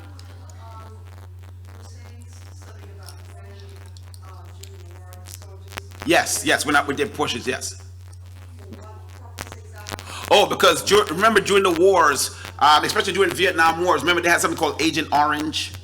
And these are basically to dissolve your skin. I mean, they were crazy stuff out there from World War I all the way up, even now. So they found out that Arm & Hammer baking soda is a very good agent to pull poisons. It's good detox. And the reason why it detoxes you so good, because it's very alkalinic. So when you use it, you don't dump the whole box down your throat. You kill yourself. Actually, on the very box, I didn't bring it, but just go to the store. You ever seen the Arm & Hammer baking soda with the man like this, the orange box? Turn the box to the side, and you'll say daily doses. It'll tell you what to do. It'll tell you 1 teaspoon or 2 teaspoons per day, per 8 ounces of water. They tell you how to use it. It's right on the box. You don't have to ask me. It's right on the box. So when I did the research about it, I found out that's the reason why your great and your great grandparents didn't even need to go to the hospital. Because if you ask them, they'll tell you, yeah, we use that every day. I used to give all my grandkids that amount of baking soda, like a teaspoon into a glass of water, tell them to drink it. Yeah. And yeah, sure. Well, here's the thing about Arm & Hammer baking soda. If you take it with water, it fizzes with any types of food. It bubbles. It's releasing carbon dioxide. That's what it happens. So if you put like a teaspoon into water, you see it goes psst, it's almost like soda. So what's the gas that's releasing is carbon dioxide. It's just releasing it. But if you pH test the water, alkalinic. It's like 8, 9, 10, 11, 12, somewhere up there in the high ranges. So you drink the water now, and then when that goes into your body, in your stomach, your pancreas goes, I don't even need to squirt nothing because it's already, and then it goes into your body absorbs it. Your body now becomes more alkaline because the Arm & Hammer baking soda is alkaline. It doesn't have to use up your calcium or nothing because it's already alkaline. So it boosts your blood, alkaline blood. Yes. No, it wouldn't. Well, your stomach doesn't really turn on for that, like water. You drink water, your acid don't come on for water. But I'm on baking soda, your stomach just, baking soda, it just lets it right through. Yeah, so here's what a lot of people do to drink it. What I used to just put it in the glass and just straw, let's look at that in my throat. If you take it like powder or whatever, and it catches the lining of your throat, it can make you cough because it's so alkalinic. Because the lining of your esophagus is very sensitive. So if it gets to it, you can like cough uncontrollably. So you basically put it in water and then use a straw. What I do now, basically, I'm beyond that now. What I do is I go and buy empty capsules. And then I put some of the almond baking soda into a bowl. And then I take the empty capsules and I stab it into the almond baking soda and I make the capsule. And then I put it into an empty bottle with some cotton. So I make like a bottle of 100, because they usually sell those capsules like 100 per pack. And then whenever I have an issue or problems or I just want to maintain myself, I just take 1 or 2 capsules, drink a lot of water, and don't eat 2 or 3 hours after you do it. Because if you eat and then the Arm & Hammer baking soda touches the food, it fizzes. And it creates this gas in your stomach, make you bloated. You get what I'm saying?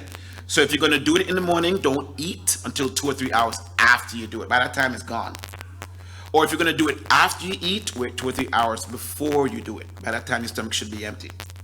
But basically, yes, just following those simple warnings, it can bless your body. But this is how the way I would say you guys do it if it's your first time. Get a teacup.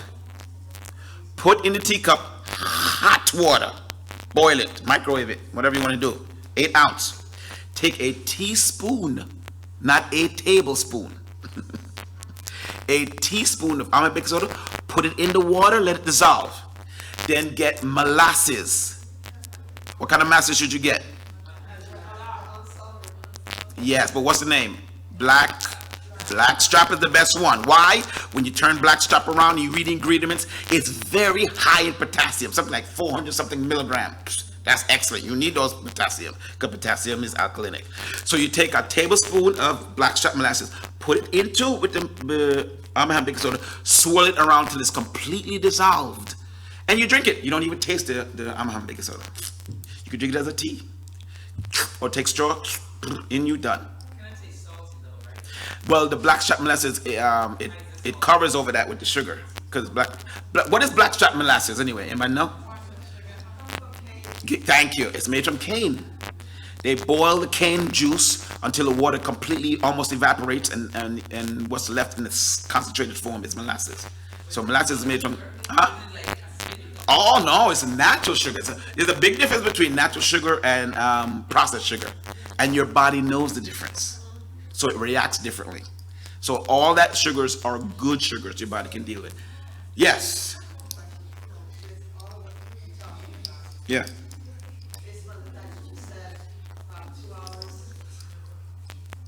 After or before? Or before. Yes. And that time cuts down even more. That time cuts down if you do it with molasses, because you're diluting it. So you can eat even faster if you did it with the molasses. You don't need that much time. You get it? Yes. Yes. So if you know somebody who has cancer, there's so much things I could tell you about cancer. But this is the first thing you should do. If somebody tells you they have cancer, this should become a regimen until the cancer is gone. Every morning, get a cup of water, put a teaspoon of baking soda in there, dissolve it, put a tablespoon of molasses, let that dissolve, drink it every morning. You could even do it every night, because that creates the conditions in the body to set itself up to fight the cancer. All right? Yes. Okay, so then you say you can put both of those two together. Yes, yes. You dissolve the baking soda, you dissolve the molasses, yes. And after a while, you get used to it. So, and it's a quiet taste, like a tea. Different teas have different flavors. You get used to it. It becomes normal. All right? Yes, next question. What do you think about taking the flu shot? Okay, there's a lot of controversy around that. When I did my research, which I found out to be just amazing, because you can see all the videos, basically, the inoculation, that whole system, that runs that part, it's known by Congress, that Congress did their findings on these pharmaceutical companies. This is well-known, documented stuff. They found out that the pharmaceutical companies was pushing inoculations for not to heal people, for money. They were pushing it. So what I mean by that is, when they did the tests to see whether or not it worked or not, their test resoundingly, not just failed, but resoundingly failed to the point where they stopped the test. Right. Isn't that crazy? They're testing this thing to see if it will be good in kids and children and men, and they found out the tests were showing it can't work, to the point where they stopped, because the longer they ran their tests, it shows that they can't do it. So they stopped the test. How did Congress find out about it? One of the Congress people's family worked for the pharmaceutical industry and became a whistleblower, and got all the data on a disk, on a memory stick, and became a whistleblower. So they had to fess up and confront it, and Congress scolded them for it. But because they had a lot of lobby people in Congress, most of this information didn't get into the public, but you can still find it on the net and research it. So a lot of these so-called vaccines are not vaccines with their desires to heal you. It's all money. They have to produce a different vaccine every year, otherwise they lose money. So every year they come up with hundreds of different vaccines that are very acidic for your body. And you hear it on TV. You don't have to take my word for it. Or what do the ads say?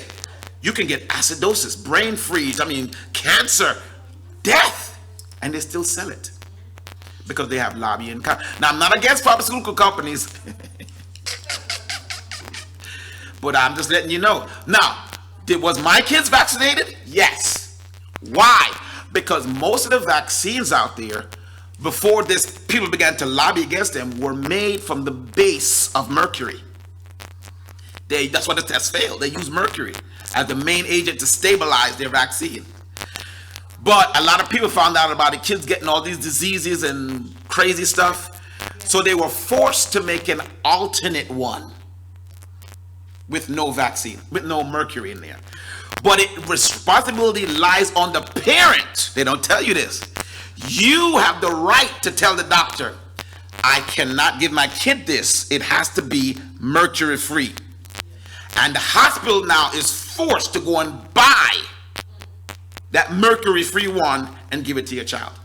But they don't tell you this. So all my kids got shots all the way through, but every time they make you sign a paper, before I sign it, I'm like, where is the ingredients to this thing? And it's always microscopic. You can't, I have to take out my phone, take a picture of it, and make it big, just to read this. I mean, it's crazy what they do. So I'm reading, and then they try to mask mercury with other names. So you have to know the other names. It's crazy. So I looked through it. Bersambanite, Chronanganite, Ascaduskadite, Alakalite, Bugadidite. All right, you can give them this one. So all my kids are vaccinated with mercury free. That I'll allow. You have to be on your toes. Yes. Another question is, this was brought up based upon this is a vaccination. Yes. Recently, I think in the news they had this thing about a large number of children, whether the parents of them who were not vaccinated. That's true.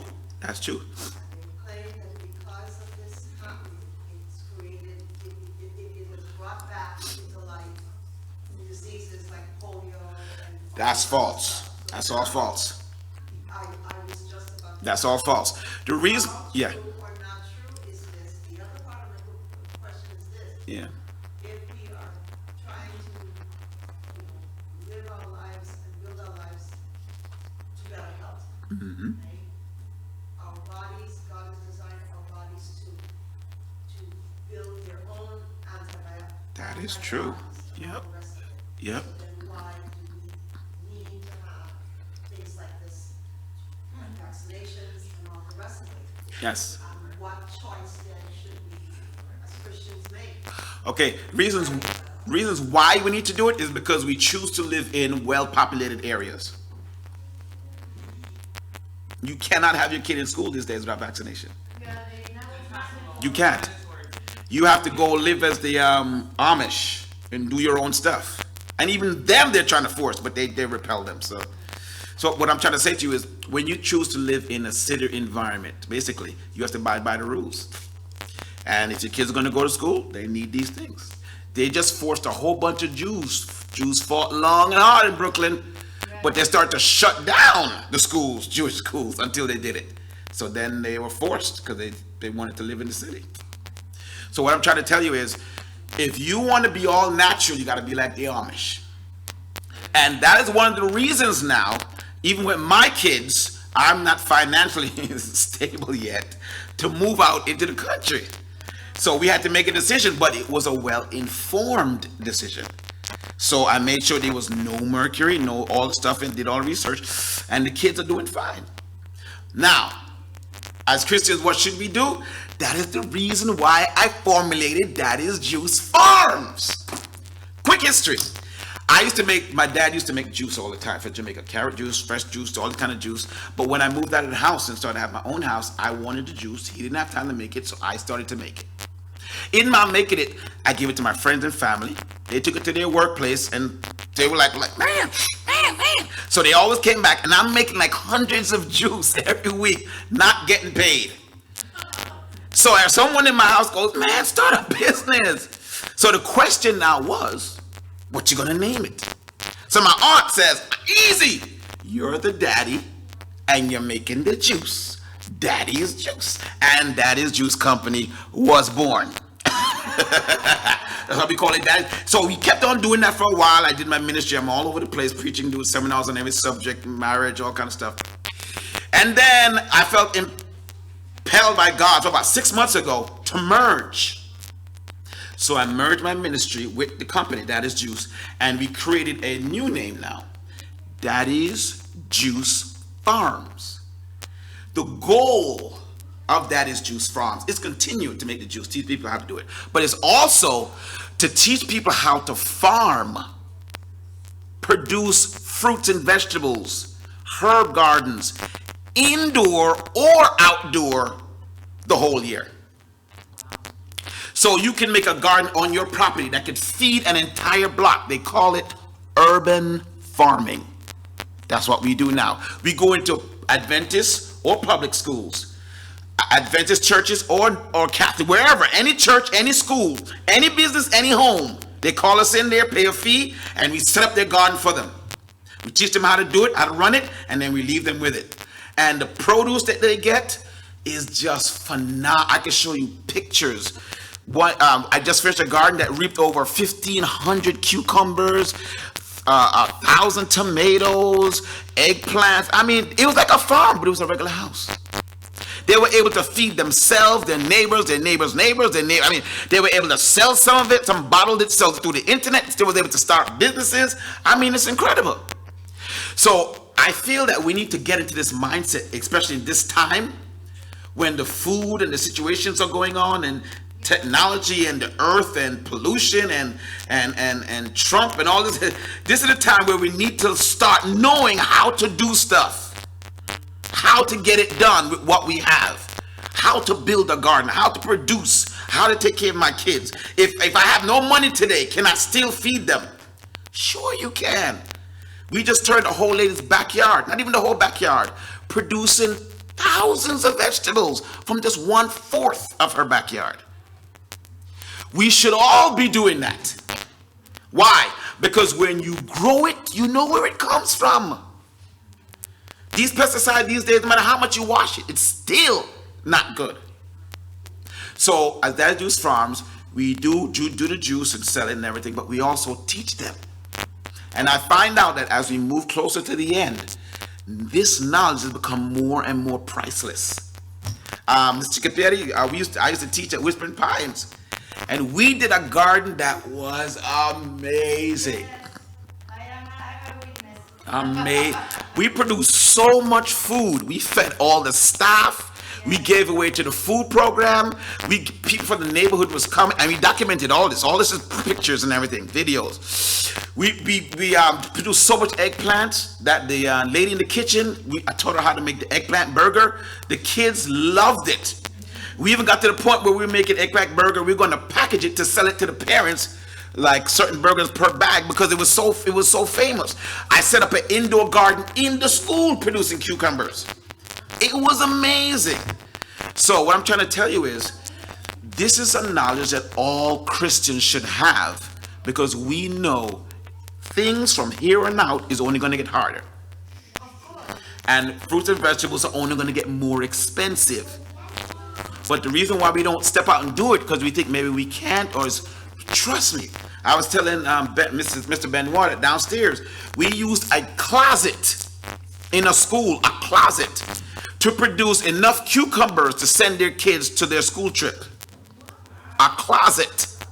Isn't that amazing? A closet.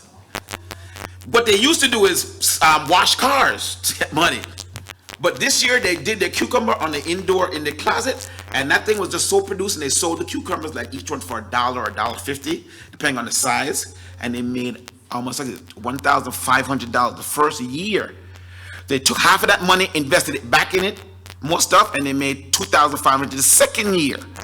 So the school called on and said, listen man, we'll dedicate this whole unused classroom. And that's when it took off. So just because you don't have any place outside doesn't mean you can't grow. Even we can grow on concrete. There's what you call grow bags. You don't need concrete. You can set a part of your parking lot and feed the whole neighborhood from just 1/4 of your parking lot. Everything is in there. Because the grow bags uses the dirt just like a normal thing, but instead of the dirt being in the ground, it's in the bag. It's an amazing thing. So basically, our company can do it all and teach you how to do it. That's why we set up Daddy's Juice Farm. So I am very comfortable where I am right now. So God has designed this for all of us so that our engines can function.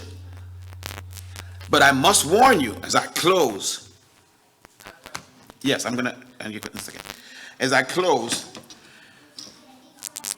sickness is only going to get worse. If you thought cancer was at an all-time high, you know cancer has surpassed high blood pressure And you think I can't turn it off? It's yeah. Once I turn it down, yeah. Do you know that cancer has surpassed now heart attacks as the #1 killer? It surpassed it now. So many people dying of.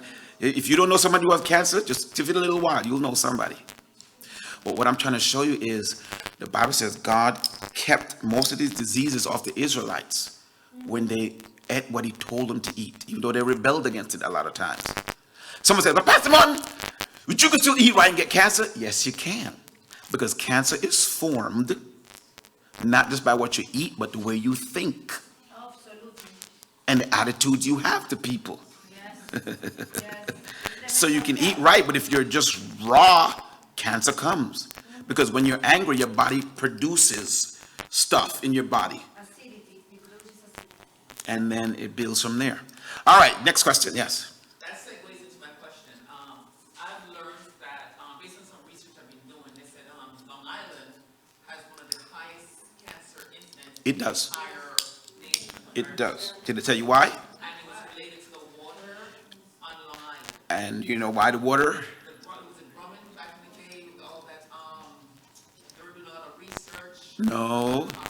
No, it's because if you've been to Long Island, you'll notice Long Island is known for one thing. Beautiful lawns. You want to know how they get those beautiful lawns? You just watch those guys. When they mow their lawn, they go and they dig into a bag and they sprinkle some, or they do this thing and that sprinkles it for them. All that stuff makes your lawn green. But that, when it rains, it goes through the soil and down into the groundwater. And then into the sewer systems and in the water, and that's how it came back. And people start to drink that even now. So if you're living online like I do, you must detoxify on a regular basis. So every so often, I'm popping baking soda pills. Every morning or every so, I squeeze a lemon. And it's not even enough to squeeze a lemon now. As a matter of fact, let me just tell you this, because this is what you should be doing. Get your blender. You have to call me back to tell you these things, but get your blender. Every morning, throw 2 lemons in there. Wash it good, but don't peel them. In the skin of the lemon is the different oils that act as detergent to clean out your veins and your arteries. Oh, wow. So they got to be organic. Yeah, that's what I'm saying, yes. Make them soak in sea salt, or make them soak in, I'm gonna have a baking soda water. And it'll pull all that stuff right out of it. And then you use it, you blend the whole thing. So if you don't believe me, even back in our Jamaican days, when they peeled an orange, what they do with the orange skin? Oh yeah, man, we know how to do that. We hung it up to dry. Orange tea, yes. Put it in the tea, yes, and drink. Well, guess what you're drinking? The orange skin, the oils that are in the skin, you're extracting them. And when you drink it, it makes you better. The oils, the cleaning companies called out to that too, you know. They have cleaning products and detergents now with the oils, yes, from the fruit. Yes. Oh, well, it depends on how concentrated you want it. So if you're drinking an 8-ounce tea glass or a 16-ounce, you use 1 lemon. Or if you're going through an illness, or if you sectioned that part of the month to detox, you can use 2. Because the stronger it is the more it detox. Lemon cleans. The first thing it does once it goes down your belly, your esophagus, it washes your stomach. And then once your liver now is responsible for cleaning anything out of your body. So once your liver picks it up, it begins to clean your liver too. So your liver can work, your kidneys pick it up, it begins to clean your kidneys. As a matter of fact, 1 tea, write this down, that you should be drinking on a regular basis for your liver is milk thistle tea. It'll not only clean your liver, but it'll help your liver to regenerate, to make itself. So if it lost part of itself, it'll regrow, right? Isn't that amazing? Regrow your liver. Milk thistle tea. So these are the things you should be doing on a regular basis to keep your engine running. Yes, any other questions? Yes. Part of the question I was going to ask, like, for example, you mentioned the hot water. Yeah. Hot water. Mm-hmm. But if the water that we're taking from Long Island and we're bathing that water at extreme hot temperature, That is true, but most people can't help that situation. They don't have money for filters. You just gotta bathe in it, and then you do a lot of detox on the other end of it. That's true, but most people don't have the money to do that, to set that up. So, The alkaline filter or what? yes, just like your fridge. In your fridge is a filter that, well, most fridge has a filter that filters the water, and that pulls all the stuff out. Well, they have those systems for houses, that as the water comes into the house, there's a huge thing in your boiler room or whatever that filters the water, adds into it any minerals that's needed, alkalizes it, and then pushes it into your house. So whether you're bathing or drinking or fridge, everything is alkalized. Costs a lot of money to set those things up, though. Yes, well, one more, we're coming to you. The questions are built on each other, actually. Yeah. Okay, in terms of detoxing, I've learned based on watching Dr. Oz's show, you gotta be careful with detoxing. Sometimes it's like a 3-day detox, Yeah. putting all that toxin out, and Yeah. then you stop after Yeah. 3 days, Yeah. and all of that is just gonna be the system is gonna cause more problems. Well, no. When you detox simply means, well, let me just say this right now. You don't even need to detox. Your body detoxes itself. Did you know that? You don't even need to detox. Your body's designed to detox itself. How do I know this? When you sweat, it's detoxing. When you take a shower, that's detox. When you exercise, that's detox. When you breathe in oxygen, out carbon, that's detox. Your body is designed to get the poison out. The problem is we don't do enough of that stuff. So we end up with most of the stuff in us. So we have to do additional stuff like the teas, the clay, all the other all the stuff to help to get out what we can't get out. So if you're into a detox and you stop, it doesn't do your body any harm. All it does is whatever's left just stays. You know my point? It just stays. It doesn't. There's nothing like built up or nothing. It's always there. Your body just deals with it. So once you suppose I've been detoxing, I find all this. And by the way, when you detox, you taste it. When you detox, your mouth starts to taste like metal and all this stuff because it's pulling it out if you do it right. And you start to smell metals. That's when you really detox. So if I just stop in the middle of that, you find that your body just starts to go back to normal. The stuff just reabsorbs into your body and your body goes back to normal. It doesn't harm you. It's just there. So you can stop at any time in a detox and it won't really harm you. It's just that you don't have that much stuff coming out anymore. So what you want to do is plan it so that when you start, you know you are from start to finish. 3 days, okay, 5 days. So by the way, here comes the next question. How long did it take to detox your body? Fully. Anybody knows? But it doesn't depend on the body? No. But okay, here's the average time. It takes up to 6 to 12 months to detox your body fully. Oh yeah, 1 week, not gonna do it, man. You got a lot of stuff in you that you don't even know that's in you. That when you detox, matter of fact, since you're asking about detox, do this when you get home. Fill your bathtub with water, very warm water. Go to the store before that, buy a gallon bag of Arm & Hammer baking soda. In BJ's, you can get them for like $5 or whatever. Buy another gallon of sea salt. Then what you do is, you fill your bathtub with hot water, not for you to get in yet, just to dissolve. Take a heaping cup of Arm & Hammer baking soda. Just heaping cup, put it in your bath. Your bath water is going to go like soda water. As it dissolves, you take a cup of sea salt, throw it in there, and you're going to see the salt on the bottom of your bath. Just let it dissolve until everything is clear again. Then by that time, the water temperature should have gone down. Then you get into it slowly, close your eyes, put some cucumbers over your eyeballs, and just rest. And as you sit down there and rest, all of your pores in your body go because of the heat. Opens up, and all of that poison just comes out into the water. How do you know it comes out into water? I have proof. Because when you get up out that water and drain the tub, it'll be like you had a mud bath. Because blackness, brownness, you're going to be going, ew.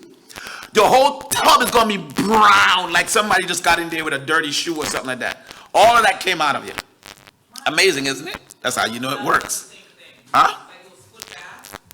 Yes, foot bath does it too for your How long foot. do you stay in the tub? How long? About no longer than 15 minutes. No longer than 15 minutes. You know, 15 minutes. But you can do it more than once a day. That's why it's no longer than 15 minutes. You can do it more than once a day. But that's a very good detox for free. If you want to up your game, go get a blender. Get 5 to 7 lemons. Puree the lemons to this liquefied. Dump that in your water. All that stuff goes in you. All the oils, all the vitamins. If you want to up it even more, you keep adding more stuff. Peppermint oil, eucalyptus oil. I mean, you can get crazy with this stuff.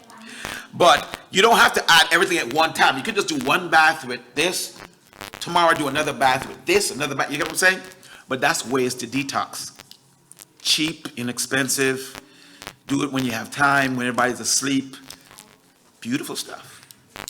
Helps your body, yes. Go back as we asked a little while. You said milk Thistle, yes. is that the same Tea. as celery marin? I don't know, I don't know its scientific name. I just know, once you tell the milk thistle is a name that's on the tea box. Yes. Milk thistle, but I don't know the scientific name, man. Okay, the other part of my question is, we're talking about the water, right? So then, what's your take on distilled water, whether you're buying it in the store Good question. or you're buying, a machine to try to, make it yourself? I understand that it's getting more popular now for people to actually buy a distilled machine and distill water as opposed to buying the bottles of water in the store. And then there's the other thing with the type of bottles that the distilled water is put in. Because some of them, in the typical stores, Walmart, whatever, they have them in those bottles that is, Biodegradable. you can't actually see through it, and then they've got the newer versions now. Yeah. In the bottles, in the plastic bottles that are clear. Yes. So, But let me ask you a question. The first part of your question, distilled water. I hope you all know this. When you have cancer or any disease, it is not a good thing to drink distilled water. Because distilled water is neutral. That means it's not acidic, it's not alkalinic. Distilled water is created or formed from steam. That means all the minerals and stuff is left behind in the pot. So you have a neutral, it's clean, yeah, it's but it's neutral. So here's the problem though. Whatever surface it touches, it becomes that. You get it? So if my body's acidic and I'm drinking distilled water to make me alkalinic, it won't work. Because it's neutral, as it touches my body, which is acidic, what is it going to become? Acidic. That's the trap a lot of people don't know. Ah, You right. always add a pH drops to it though. Yes, but you're going to end up expensing, how much pH drops you're going to need for a gallon. And unless you add almond baking soda into the water, people do that too, to bring the pH up. So what I'm saying is, why don't you use it when you have cancer? Because it has no nutritional value. Your body can't use it to fight or to build up its immune system because it's neutral. All the stuff in the water, all the chemicals, the bad stuff, but all the good stuff is gone too. Once it's solid, it's left in the pot because only the evaporation comes up. Everything is left. So when you see it in the store now, it's been sitting in a bottle, a plastic bottle. It has taken on whatever that plastic bottle is. Exactly. So if that plastic bottle is acidic or full of chemicals, it has now become that. So you drink it now thinking you're getting healthier and you actually make yourself more sick.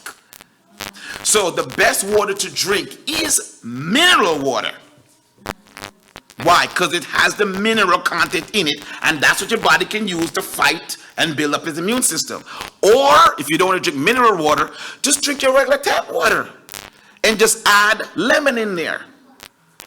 Cut a lemon into thin slices and drop it into a jug and just let it sit in your house.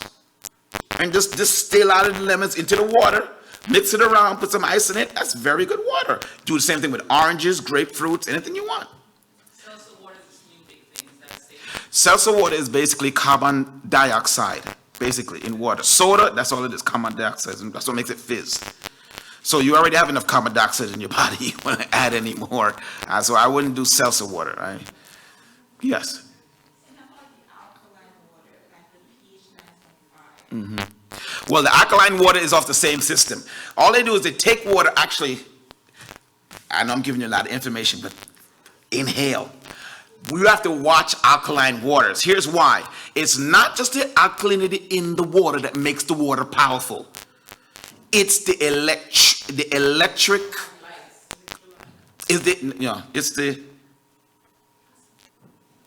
it's the positive and the negative ions in the water that makes it powerful. What do I mean? When you have pH water, basically, it becomes very negatively charged ion. So when it goes into your body, most of the junk in your body is positive. So when a negative brushes against it, it pulls it to itself, and that's why it works so well. It just pulls it and flushes it out. Are you getting me? So most waters out there are not ion charged. It costs too much money to put that into your water plant. So they basically just throw something in the water to make it alkalinic, but it's not negatively charged. This is why those water machines cost thousands of dollars.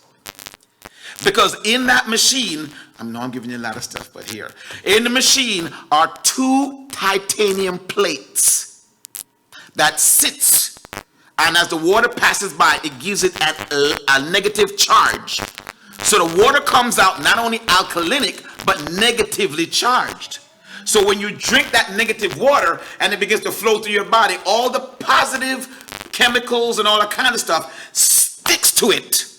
And then you just defecate it out, or you urinate it out. That's why you end up feeling so much better and charged. So it's the negative charge that makes the water so valuable. Here's the problem. The machine costs you like $15,000 or $1,000. But the problem is they had to find a metal that when you run electricity through it, it does not rust or decay. Because when you mix electricity with water, you get rust. So the only metal they found that they can run electricity to is titanium, but it's very expensive, made in China somewhere. So what makes your water machine so expensive is the titanium plates in the thing. Follow me now. But those titanium plates burn out.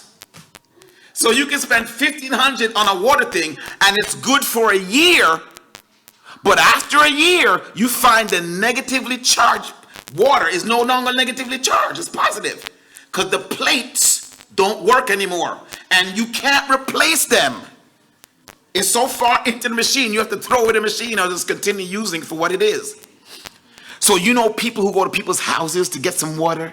Man, you got the machine, get some water. That's good, but guess what? You're burning out your titanium plates even faster. They don't think about this.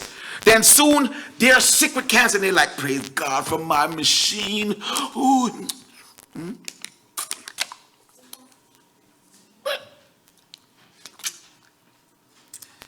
Honey, something's wrong with the water. Because the plates are no longer able to get the charge from the electricity to negatively charge the water. So your machine, very expensive, is now no good. So if you're going to buy one of those machines, you have to buy the most expensive one. The more expensive it is the more titanium plates in it. Some machines come with only 2 plates. Some come with 4. The latest one I saw comes with 8. So the more plates you have, the longer it lasts. But eventually that too burns out. So it's up to you. Is it worth the risk? Maybe if I have cancer, yeah, it's worth the risk. It's worth the money because it does work. Hospitals in Japan, there's a law that bans any other water to be used in China and Japan in their hospitals. So in America, they're not going to do that because they don't make no money off it. But in China, there's a law. So when you ask for a glass of water, it's a negatively charged water. It's a law in Japan and China. Yes. There are some individuals who are not able to, for whatever reason, is not able to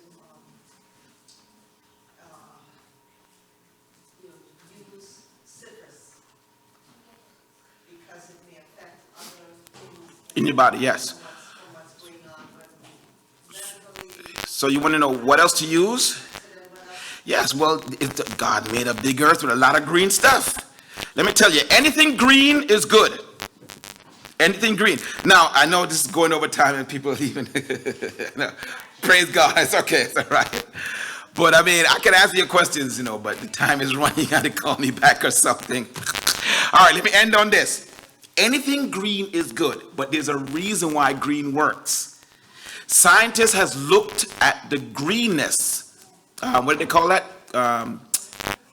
Chlorophyll under a microscope, and they found out that the molecular structure of chlorophyll is the same molecular structure of your blood.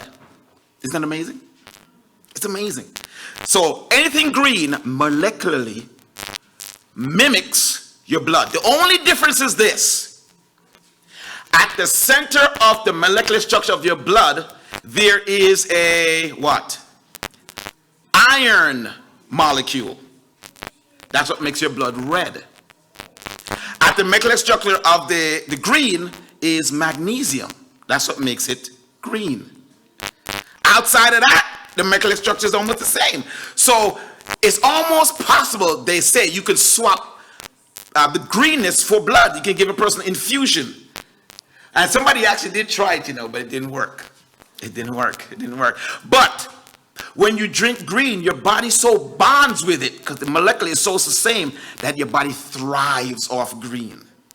You were designed to be green, basically. Live in green, eat green. Yeah.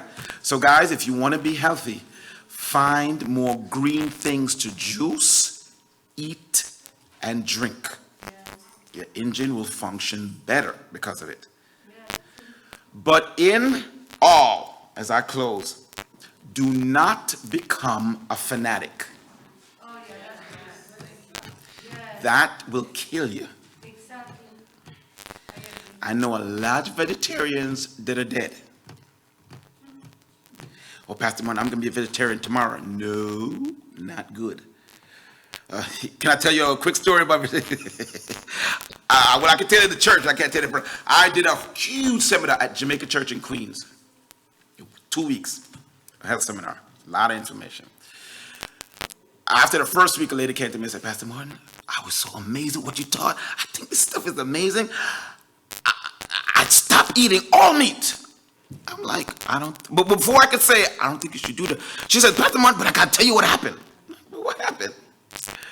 She says she went to work, stopping vegetarian for the week while my thing was going on. She went to work. She says, she sat down at work and all of a sudden she couldn't see.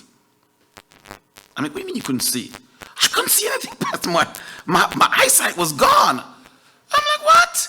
But then it just came back. What do you think happened? I'm like, what? Your eyesight. What happened was, everything we do trains our body. You're like a dog trainer for your body, or a body trainer. So basically, for her whole life, she had ate meat. Now catch this. When you eat meat your whole life, your body is trained to get all the minerals and stuff it needs to function from meat. Right.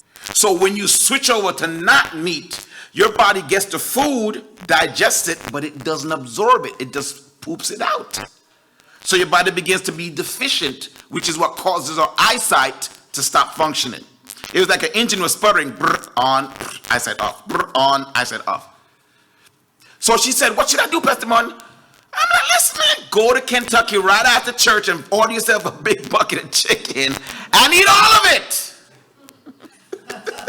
She was like, Pastor, oh yes, eat every single leg.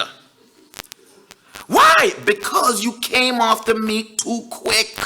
Your body's not getting any, but you can't do that. Your body needs time. I don't understand, Pastor Martin. I'm like, you have 5 minutes? Yes. Let me explain why.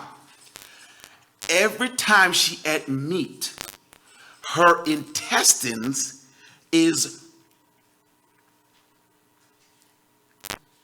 populated with bacteria or flora that dissolves and breaks down the meat to get the nutrition out of it. You follow me?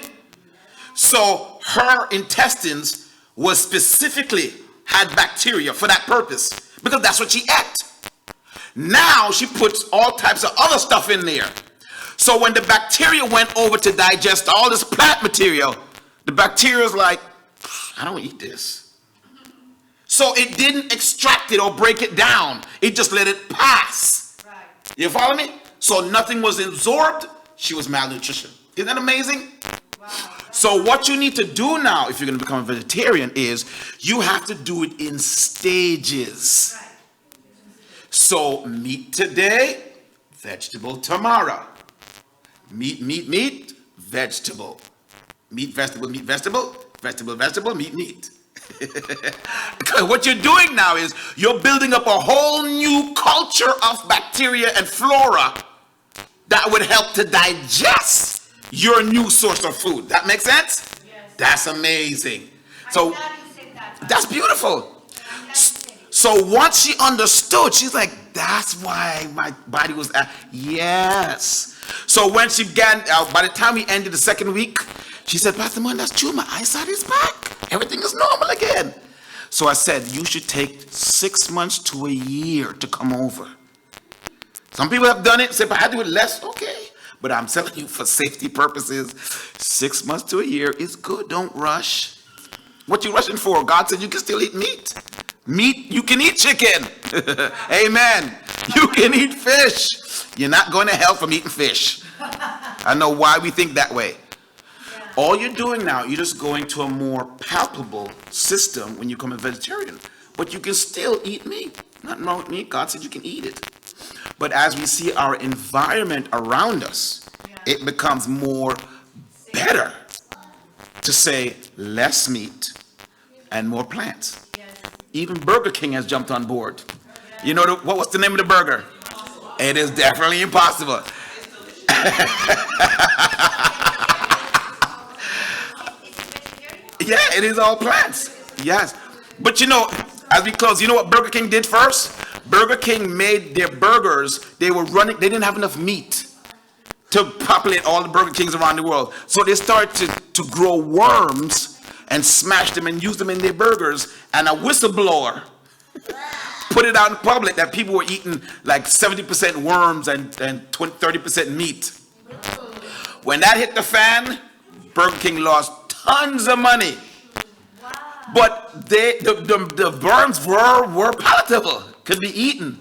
Not by Christians though, because we don't eat worms. But they made lots of money. People didn't know any difference until they told them. So now Burger King, before they jumped on this impossible burger, they decided to do it the right way by publicizing it ahead of time so that when you eat it, now you know what you eat. Yes, people were eating worms for a long time and didn't know. So much people eat Burger King, they don't have the amount of cows to feed everybody. So guys, whenever you eat, whatever you do, make sure that you must remember, as you put something in your mouth, is this going to help my engine? Is this going to clog my engine? Is this going to shut down my engine? Well, I can't eat that. Yes, self-control. All right? No more questions? All right, God is good. Could we all bow our heads as we close? Bow our heads as we close.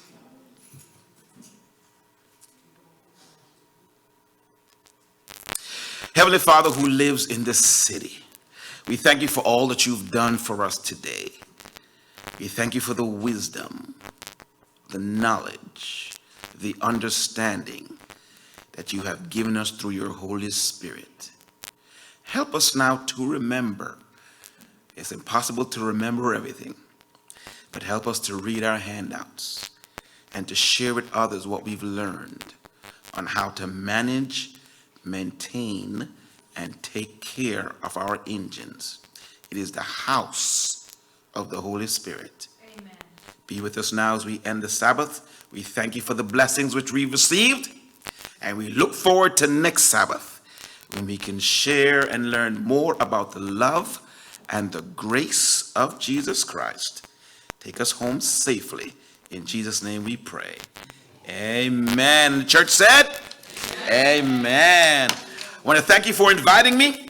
There's so much information, I couldn't give it to you all, but we got enough out there. Amen. All right.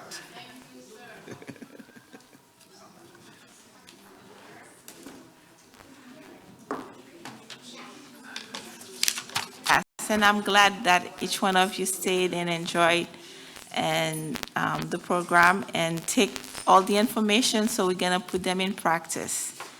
So I pray that you go home safely. Pastor prayed already. So thank you for your presence and thank you for your support. I'll see you next Sabbath. And did she do a great job in planning this whole day? Yes, keep her in her position. See?